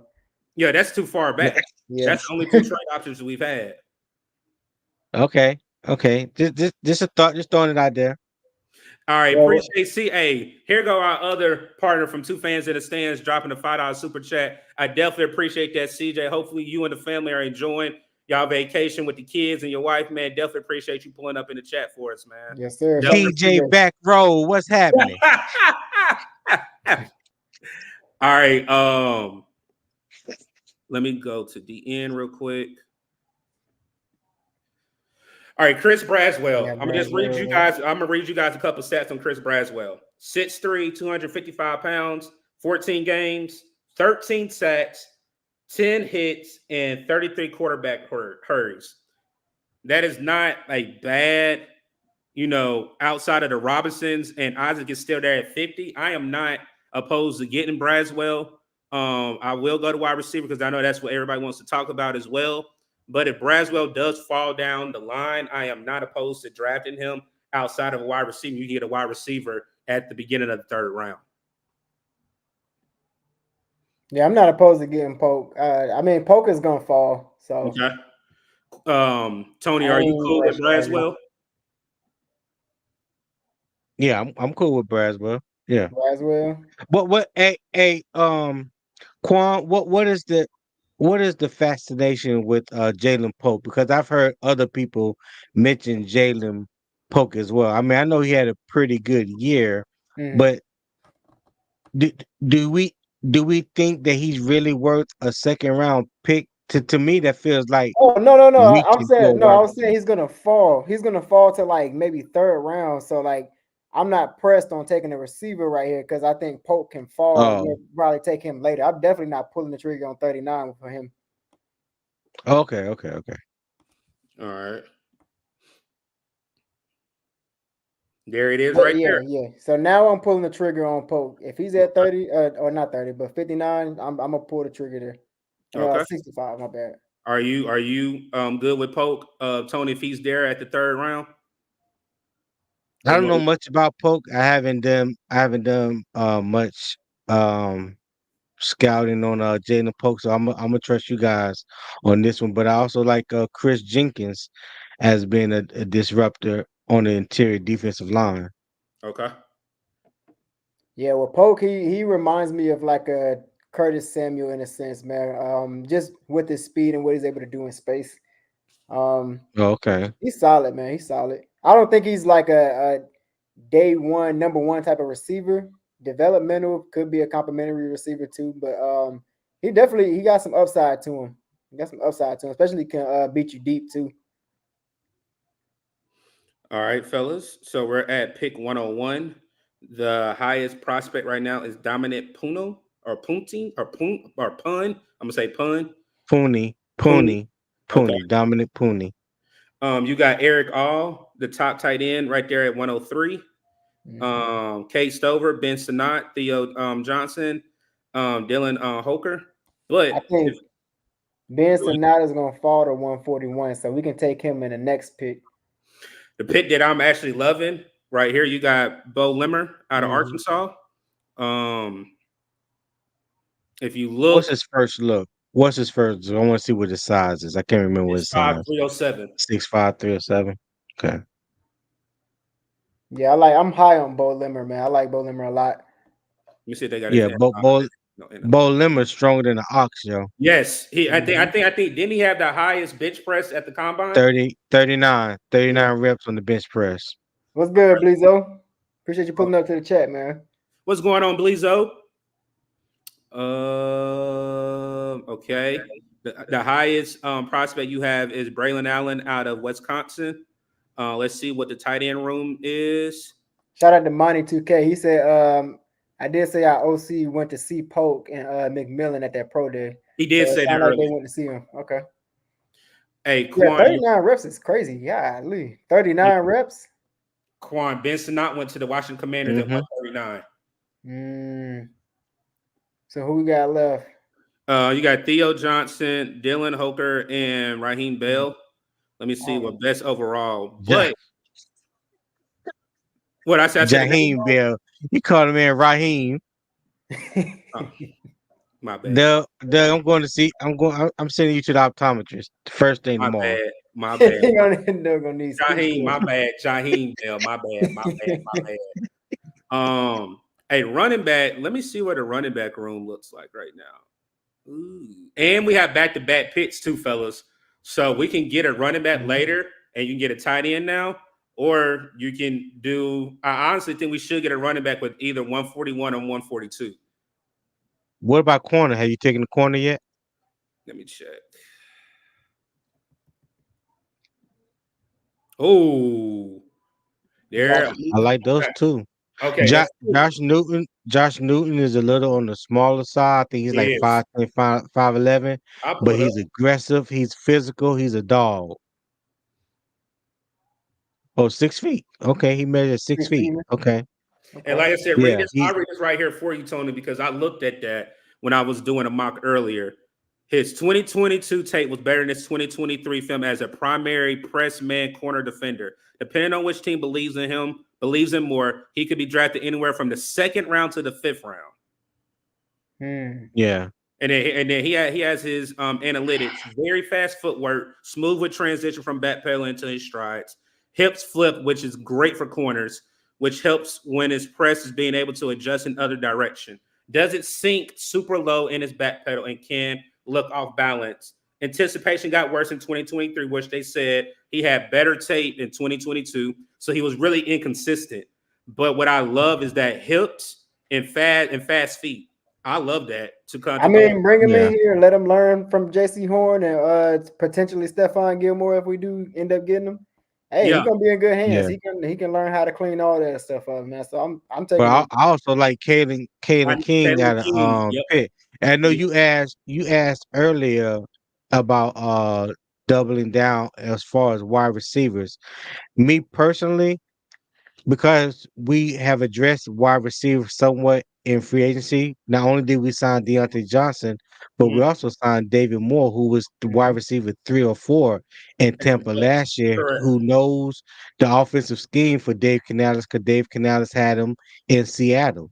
Okay, so when we think about that, and now we look at what we have lost, uh, as far as cornerbacks throughout the year, All there's a right, so 50-50 chance of J.C. Horn staying healthy. Dante Jackson is gone.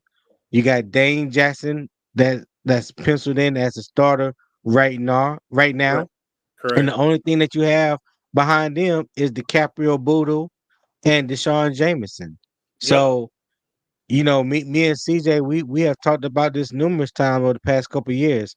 That cornerback room needs to be upgraded so bad because, like everybody has said, this is now One a injury passing away. league.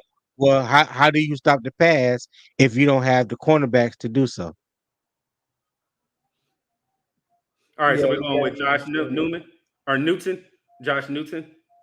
Yeah, let's go with Josh Newton right here. I'm good with him. All right, now with running back, are we taking a running back or tight end, fellas? I think a running back. I about to say we can take that best running back available. Okay, Braylon Allen, and then hopefully one of those tight ends are still there at 240. Yep, you got Tanner. Let me say this because I know y'all laughing at me. How you say his name? His last name? Tanner McLaughlin. Thank you, sir. Thank you. You're my He pronunciation. ain't even try this time. Nah, I ain't gonna mess that up. Hey, here you go. Like I said, this ain't gonna be a B. I'll be shocked if we get a B with this one.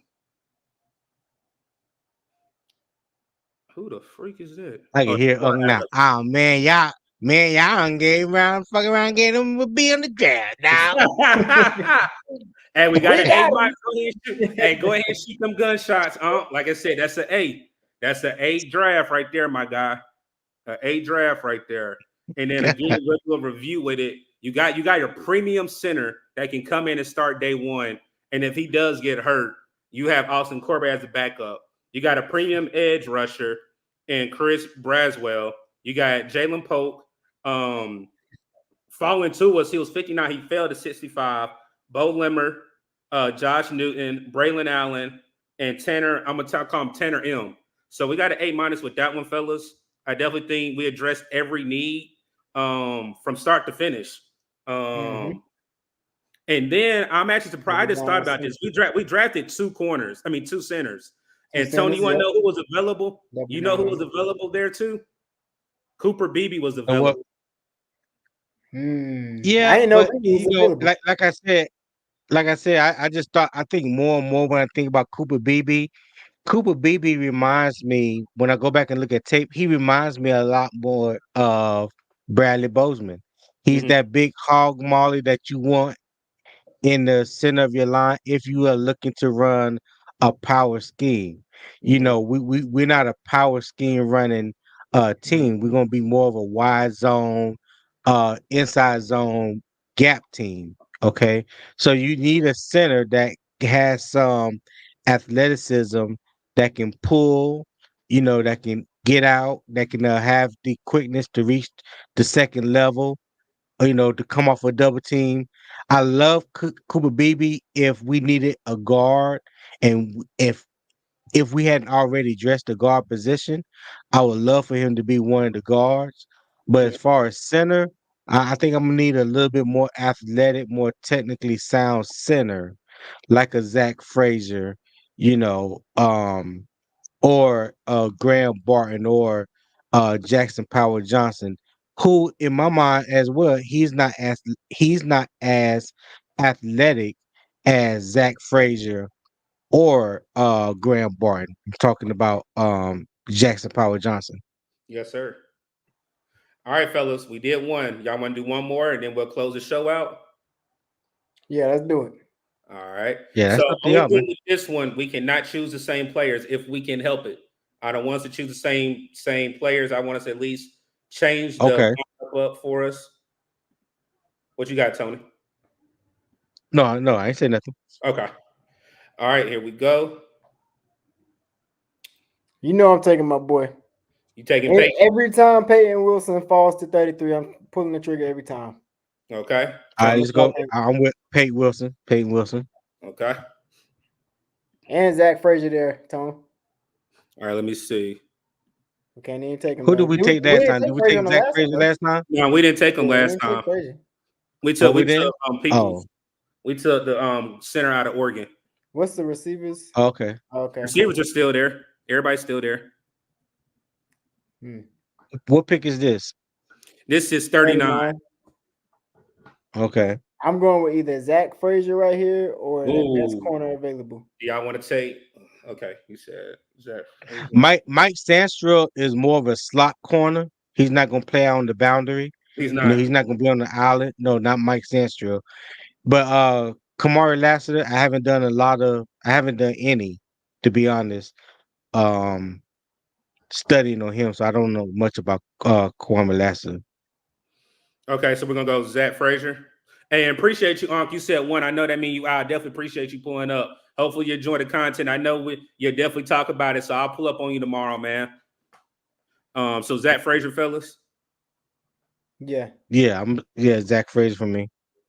Okay. Yes, sir. Hey, once again, man, shout out to the chat. Appreciate y'all hanging with us on this late night live, man. Definitely appreciate it. Make sure y'all hit that like button if y'all haven't already. I would say this. We went poke last time. We were there at Washington's Pro Day, like Monet said. So you got Jalen, you got Jalen there as well, too. Yeah. McMillan wouldn't be a bad pick right here. It wouldn't. What's his first look? I want to see his measurements. 6'1", 192. 6'1". Okay. Yeah, McMillan was outshadowed a lot by Dunze, man. Yeah. Rightfully so, because Dunze was that dog. Yeah. Yeah. Facts. All right, so are we taking McMillan? Or y'all want to look at corner? Yeah, let's look at corner. Let's look at corner. There go your boy. I'm not mad with Kyrie Jackson. Hey, me neither. I'm not neither. All Like right, I said, hey, you want to run the ball and stop the pass in today's NFL. Good all point. right. Then I definitely know we gotta get a wide receiver right here because we had 101. Ooh, let me see. Jacob Cowan is a sleeper too. Oh, there go Malik Washington. But okay, never mind. Yeah, Malik Washington gonna give us like a C, maybe a D with that pick. Yeah, but I'm okay with that Hey. because I did that with Chem when I did them out, and they gave me a D with Frank Gore, but that was the only bad grade, and I was fine with it because if you believe in a player, just like the Detroit Lions did with Jahmyr Gibbs, what happened? Hey, Luke McCaffrey gonna fall probably to 240, bro. Because I see him every time. Yeah, at the bottom. Yeah, but let me give y'all a sleeper. Just like a lot of people slept on Devin Achon last year that went to the Dolphins as a running back. Do not be fooled by Nia Smith if somebody grabs him. You talking about in a legit wide receiver? His only knock is that he cannot stay healthy. He cannot stay healthy worth a damn. But when he's on the field, oh my God. Just go back and watch some tape for the past 2 years of him playing wide receiver at A&M. You'll see exactly what I'm talking about. That's the same thing for Malik Washington, man. Malik Washington is also a dog too. He flies under the radar specifically because of his height. I mean, he's only 5'9", 5'8", if I think 5'8". Yeah, I mean, this is literally a Yeah. second coming of Steve Oh Smith. dang! Yeah, But he's he only falls 5'8". because of his height. I think he finished with like 1,300 yards or something crazy. Here like you go, that. right here. He went dumb. 1,384. Almost 14. So yeah, I mean, he got the numbers. He solidified. I mean, 9 touchdowns, 12.5 yards average. Okay. And he stayed healthy. He played 12 games all 3 years. That's my guy. I would take him right here at 101 with I like Malik Washington regrets. a lot too, bro. So Malik Washington, by him being only 5'8", is he predominantly gonna be your slot receiver? I would say this again. You have to replace because do we really think Adam Thielen was going to be here for 3 more years? Yeah. No, I don't. So again, Deontay Johnson's only going to be here for 1 year. He has a bad year. Who do you have on the roster? Jonathan Mingo, and a TMJ if he stays. That's it. Tariq Cohen is not True. Tariq Cohen, sorry. Tyreek Hill is not the biggest wide receiver, but what does he use for his height? His speed. That's true. And I honestly think That's Malik true. Washington can do the same thing. What was his 40 time at the combine? Do you know? I just had that. Here, give me I 30. thought it was 3 years, Blizzo. Who? Thielen. Did Thielen sign a 3-year contract or was It's a it 2? 3-year contract. Yeah, Three? that third year was voidable. Oh, okay. He ran a That 4.47. third 10-yard split is at 4.7. 1.53. Okay, so he has But a his quick vert release. for his height is nasty, 42.5. So he got some explosiveness. Correct. Oh yeah. So are we going with Malik? Hmm. Hey, Mom My Dukes. only concern is the Hey, hold on, grade, but hold on real I love to quick. take him, man. Quan, hold on real quick. Mom Dukes, I see you in the building. People have been asking. Definitely just write a message, let everybody know. I was waiting to see if you were going to pull up because I know it was late for you, but I'm glad to see you in the chat. Shout out to my Dukes. Appreciate you pulling up, my Dukes. What my dudes? Oh, Hope there all my is dudes. Yeah, well. that's Hey, Mom hey, Dukes right there. what's going on, my dudes? Nice to meet you. And glad to hear that you're doing good right now. Absolutely. All right, so what were we saying? We are going to say Malik. Yeah, like I said, I mean, my only concern is the grade. I I want to mean, see the but grade because, again, if it could realistically, be and I it take don't him, bother bro. me. It don't bother me at all because, Yeah. again, what if he pans out? Hey, All right, let's I, see. I like him, man. I like Malik Washington. All right, let me see. Tight end. Let me go running back because I did see Will Shipley. I know how probably me and Tony feel about that, but I do like Isaiah. Isaiah's a bigger running back than Will Shipley too, and he can catch the ball better than Will.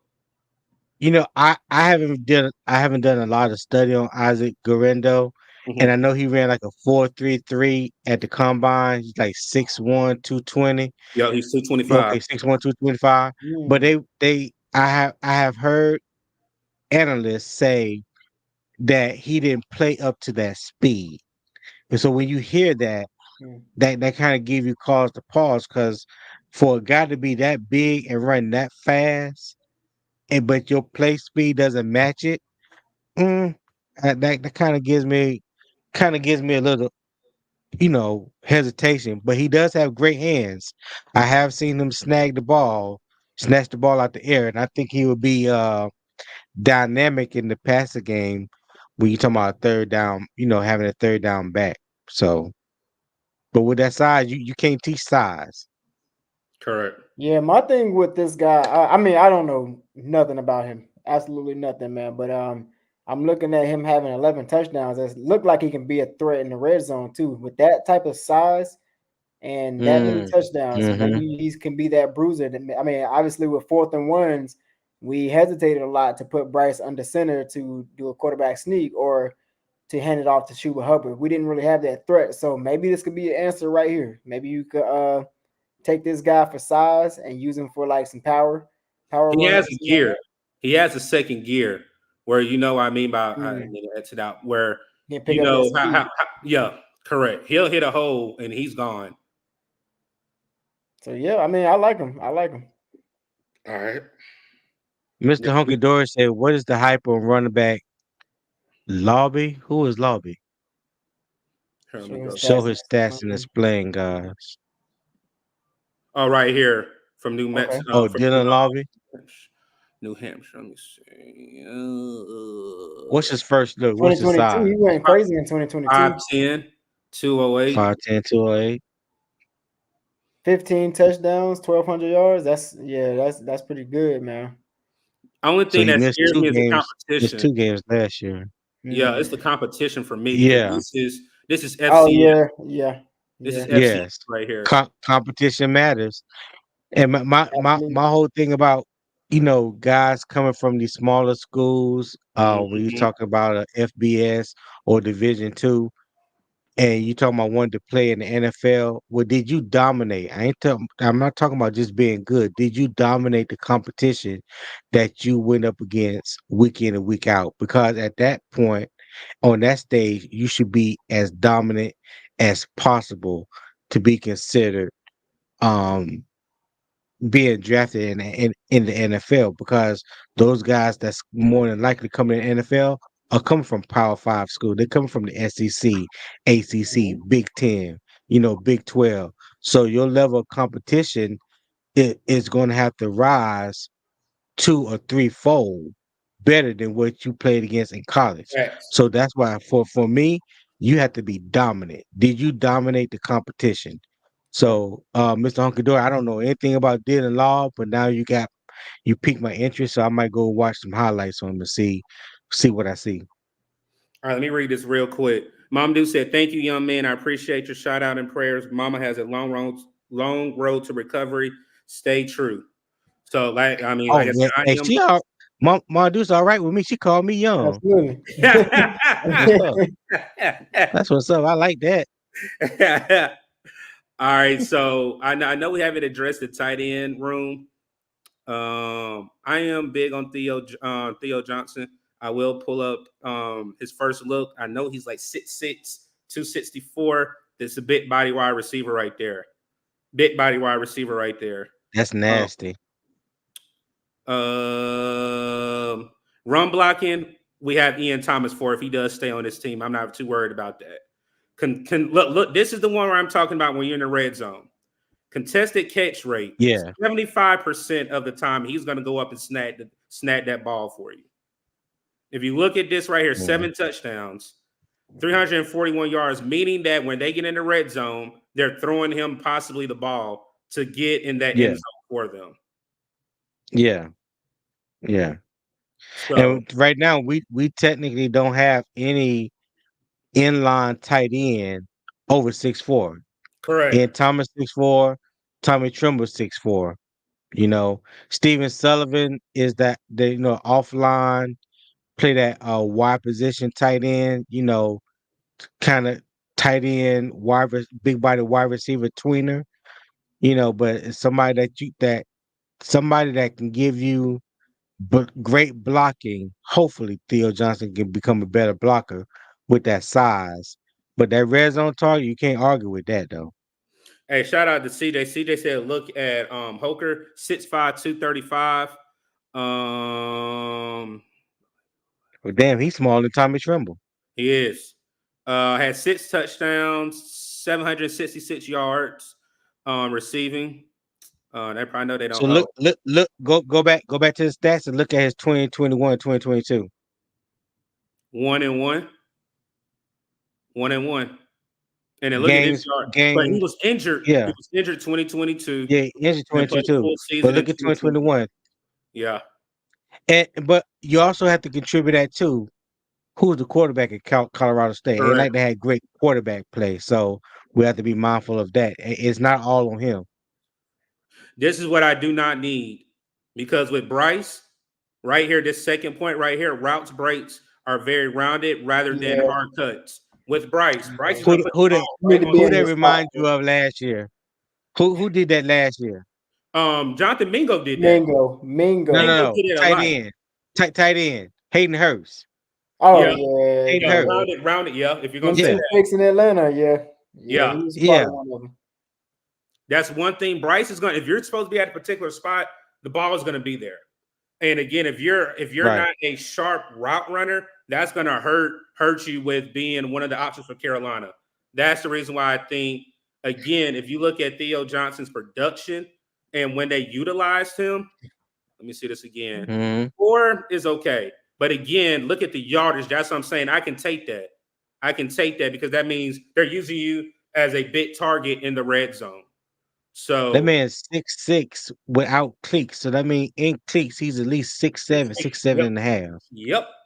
Good God. All right. And then for 240, fellas, we didn't get an interior D lineman. I'm gonna go to that, and we're gonna go to another edge if y'all want to look at edge. So I'm gonna go interior D lineman. Jaden Crappie, Tim Smith. Oh no. And then let me go to edge. Hopefully the guy Weaver. I did do some tape out there. I got off. Yeah, JJ Weaver. I like that. I like JJ Weaver. What you think, fellas? Tell us a little bit about Weaver, Doug. So Yeah, tell us Tony about and Weaver. Weaver. I mean Tony and Weaver. Tony and CJ told me about Weaver last night. For me, it was his size, 6'5", 244. I was looking at. He's a little bit light. The only thing that helps him in this case is he's taller than Shot Total, but light in the lower extremities.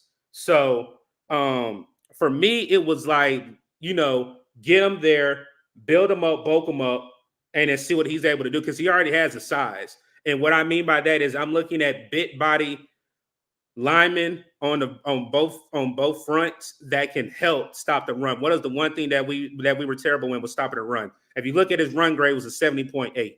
That is a person that can come in and not be a starter, but can definitely get you some reps if somebody is tired. That's the reason why I like JJ Weaver. And he did it against great competition, the SEC. So can't sneeze at that.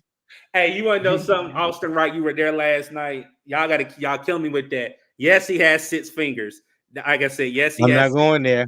I'm not. I'm gone. I'm out. I'm out.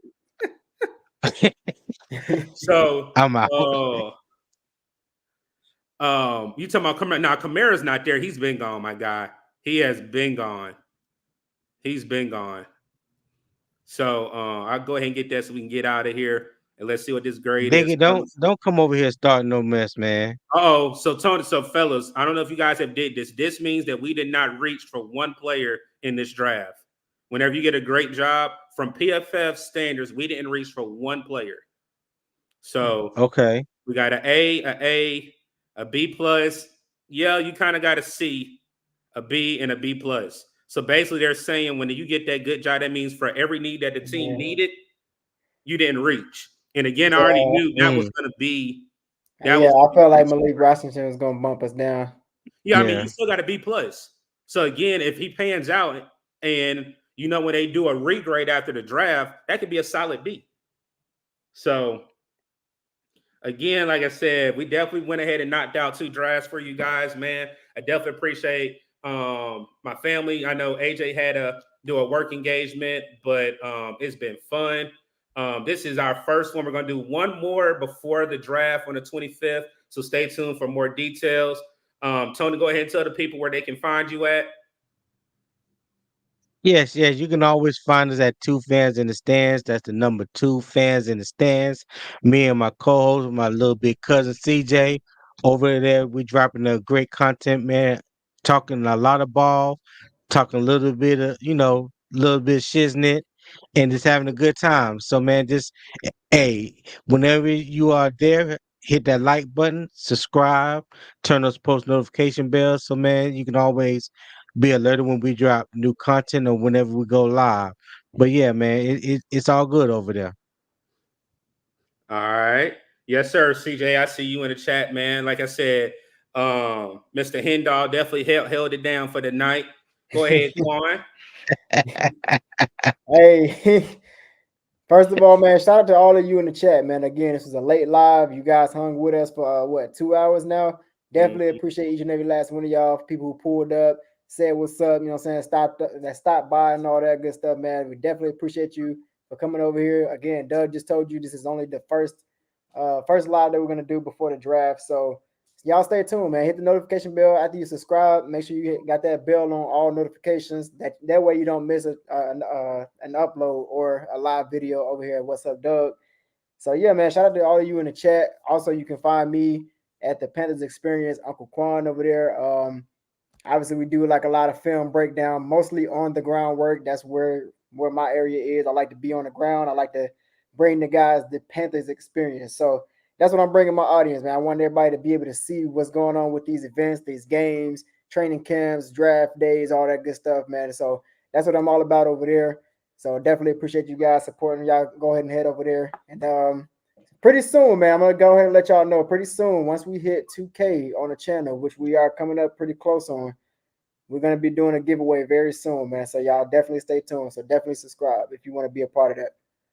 Yes, sir, man. Like I said, AJ had to step out. But again, if you go to our homepage, you will find all three of these channels at the very bottom where we call them the family. These guys have either called me their co-host, call me the third fan in the stand, but these are my brothers. Again, we appreciate pulling up. I know I will be in the chat tomorrow, so you can go ahead and tell us how you feel about the mock drafts. But again, it's draft season, and definitely stay tuned. We definitely have a special treat for you guys for draft night. We just got to get some logistics together, man. But again, I appreciate everybody that has asked about Mama Duke. She is in the chat. For me, this weekend is kind of special for me. Last year, I was in a horrific car wreck, and I thank the Lord that I'm here a year past now, and it's been a journey. Some good days, and there was some bad days in the beginning, but I'm just thankful that the Lord has me here. Again, it was difficult. My dad had to get 2 hip replacement surgeries. Now my mom had to get her knee replacement, but I'm thankful because I can be here. I could not be here, or it could have been a different type of situation right now. So again, I appreciate everybody that has rocked with What's Up, Doug. I appreciate everybody that subscribed, for all the calls, all the prayers through and through, man. Again, like we say over here, What's Up, Doug? Stay blessed, stay safe, one love. Stay tuned for the more content. We got an outro for you guys. Everybody take care. Everybody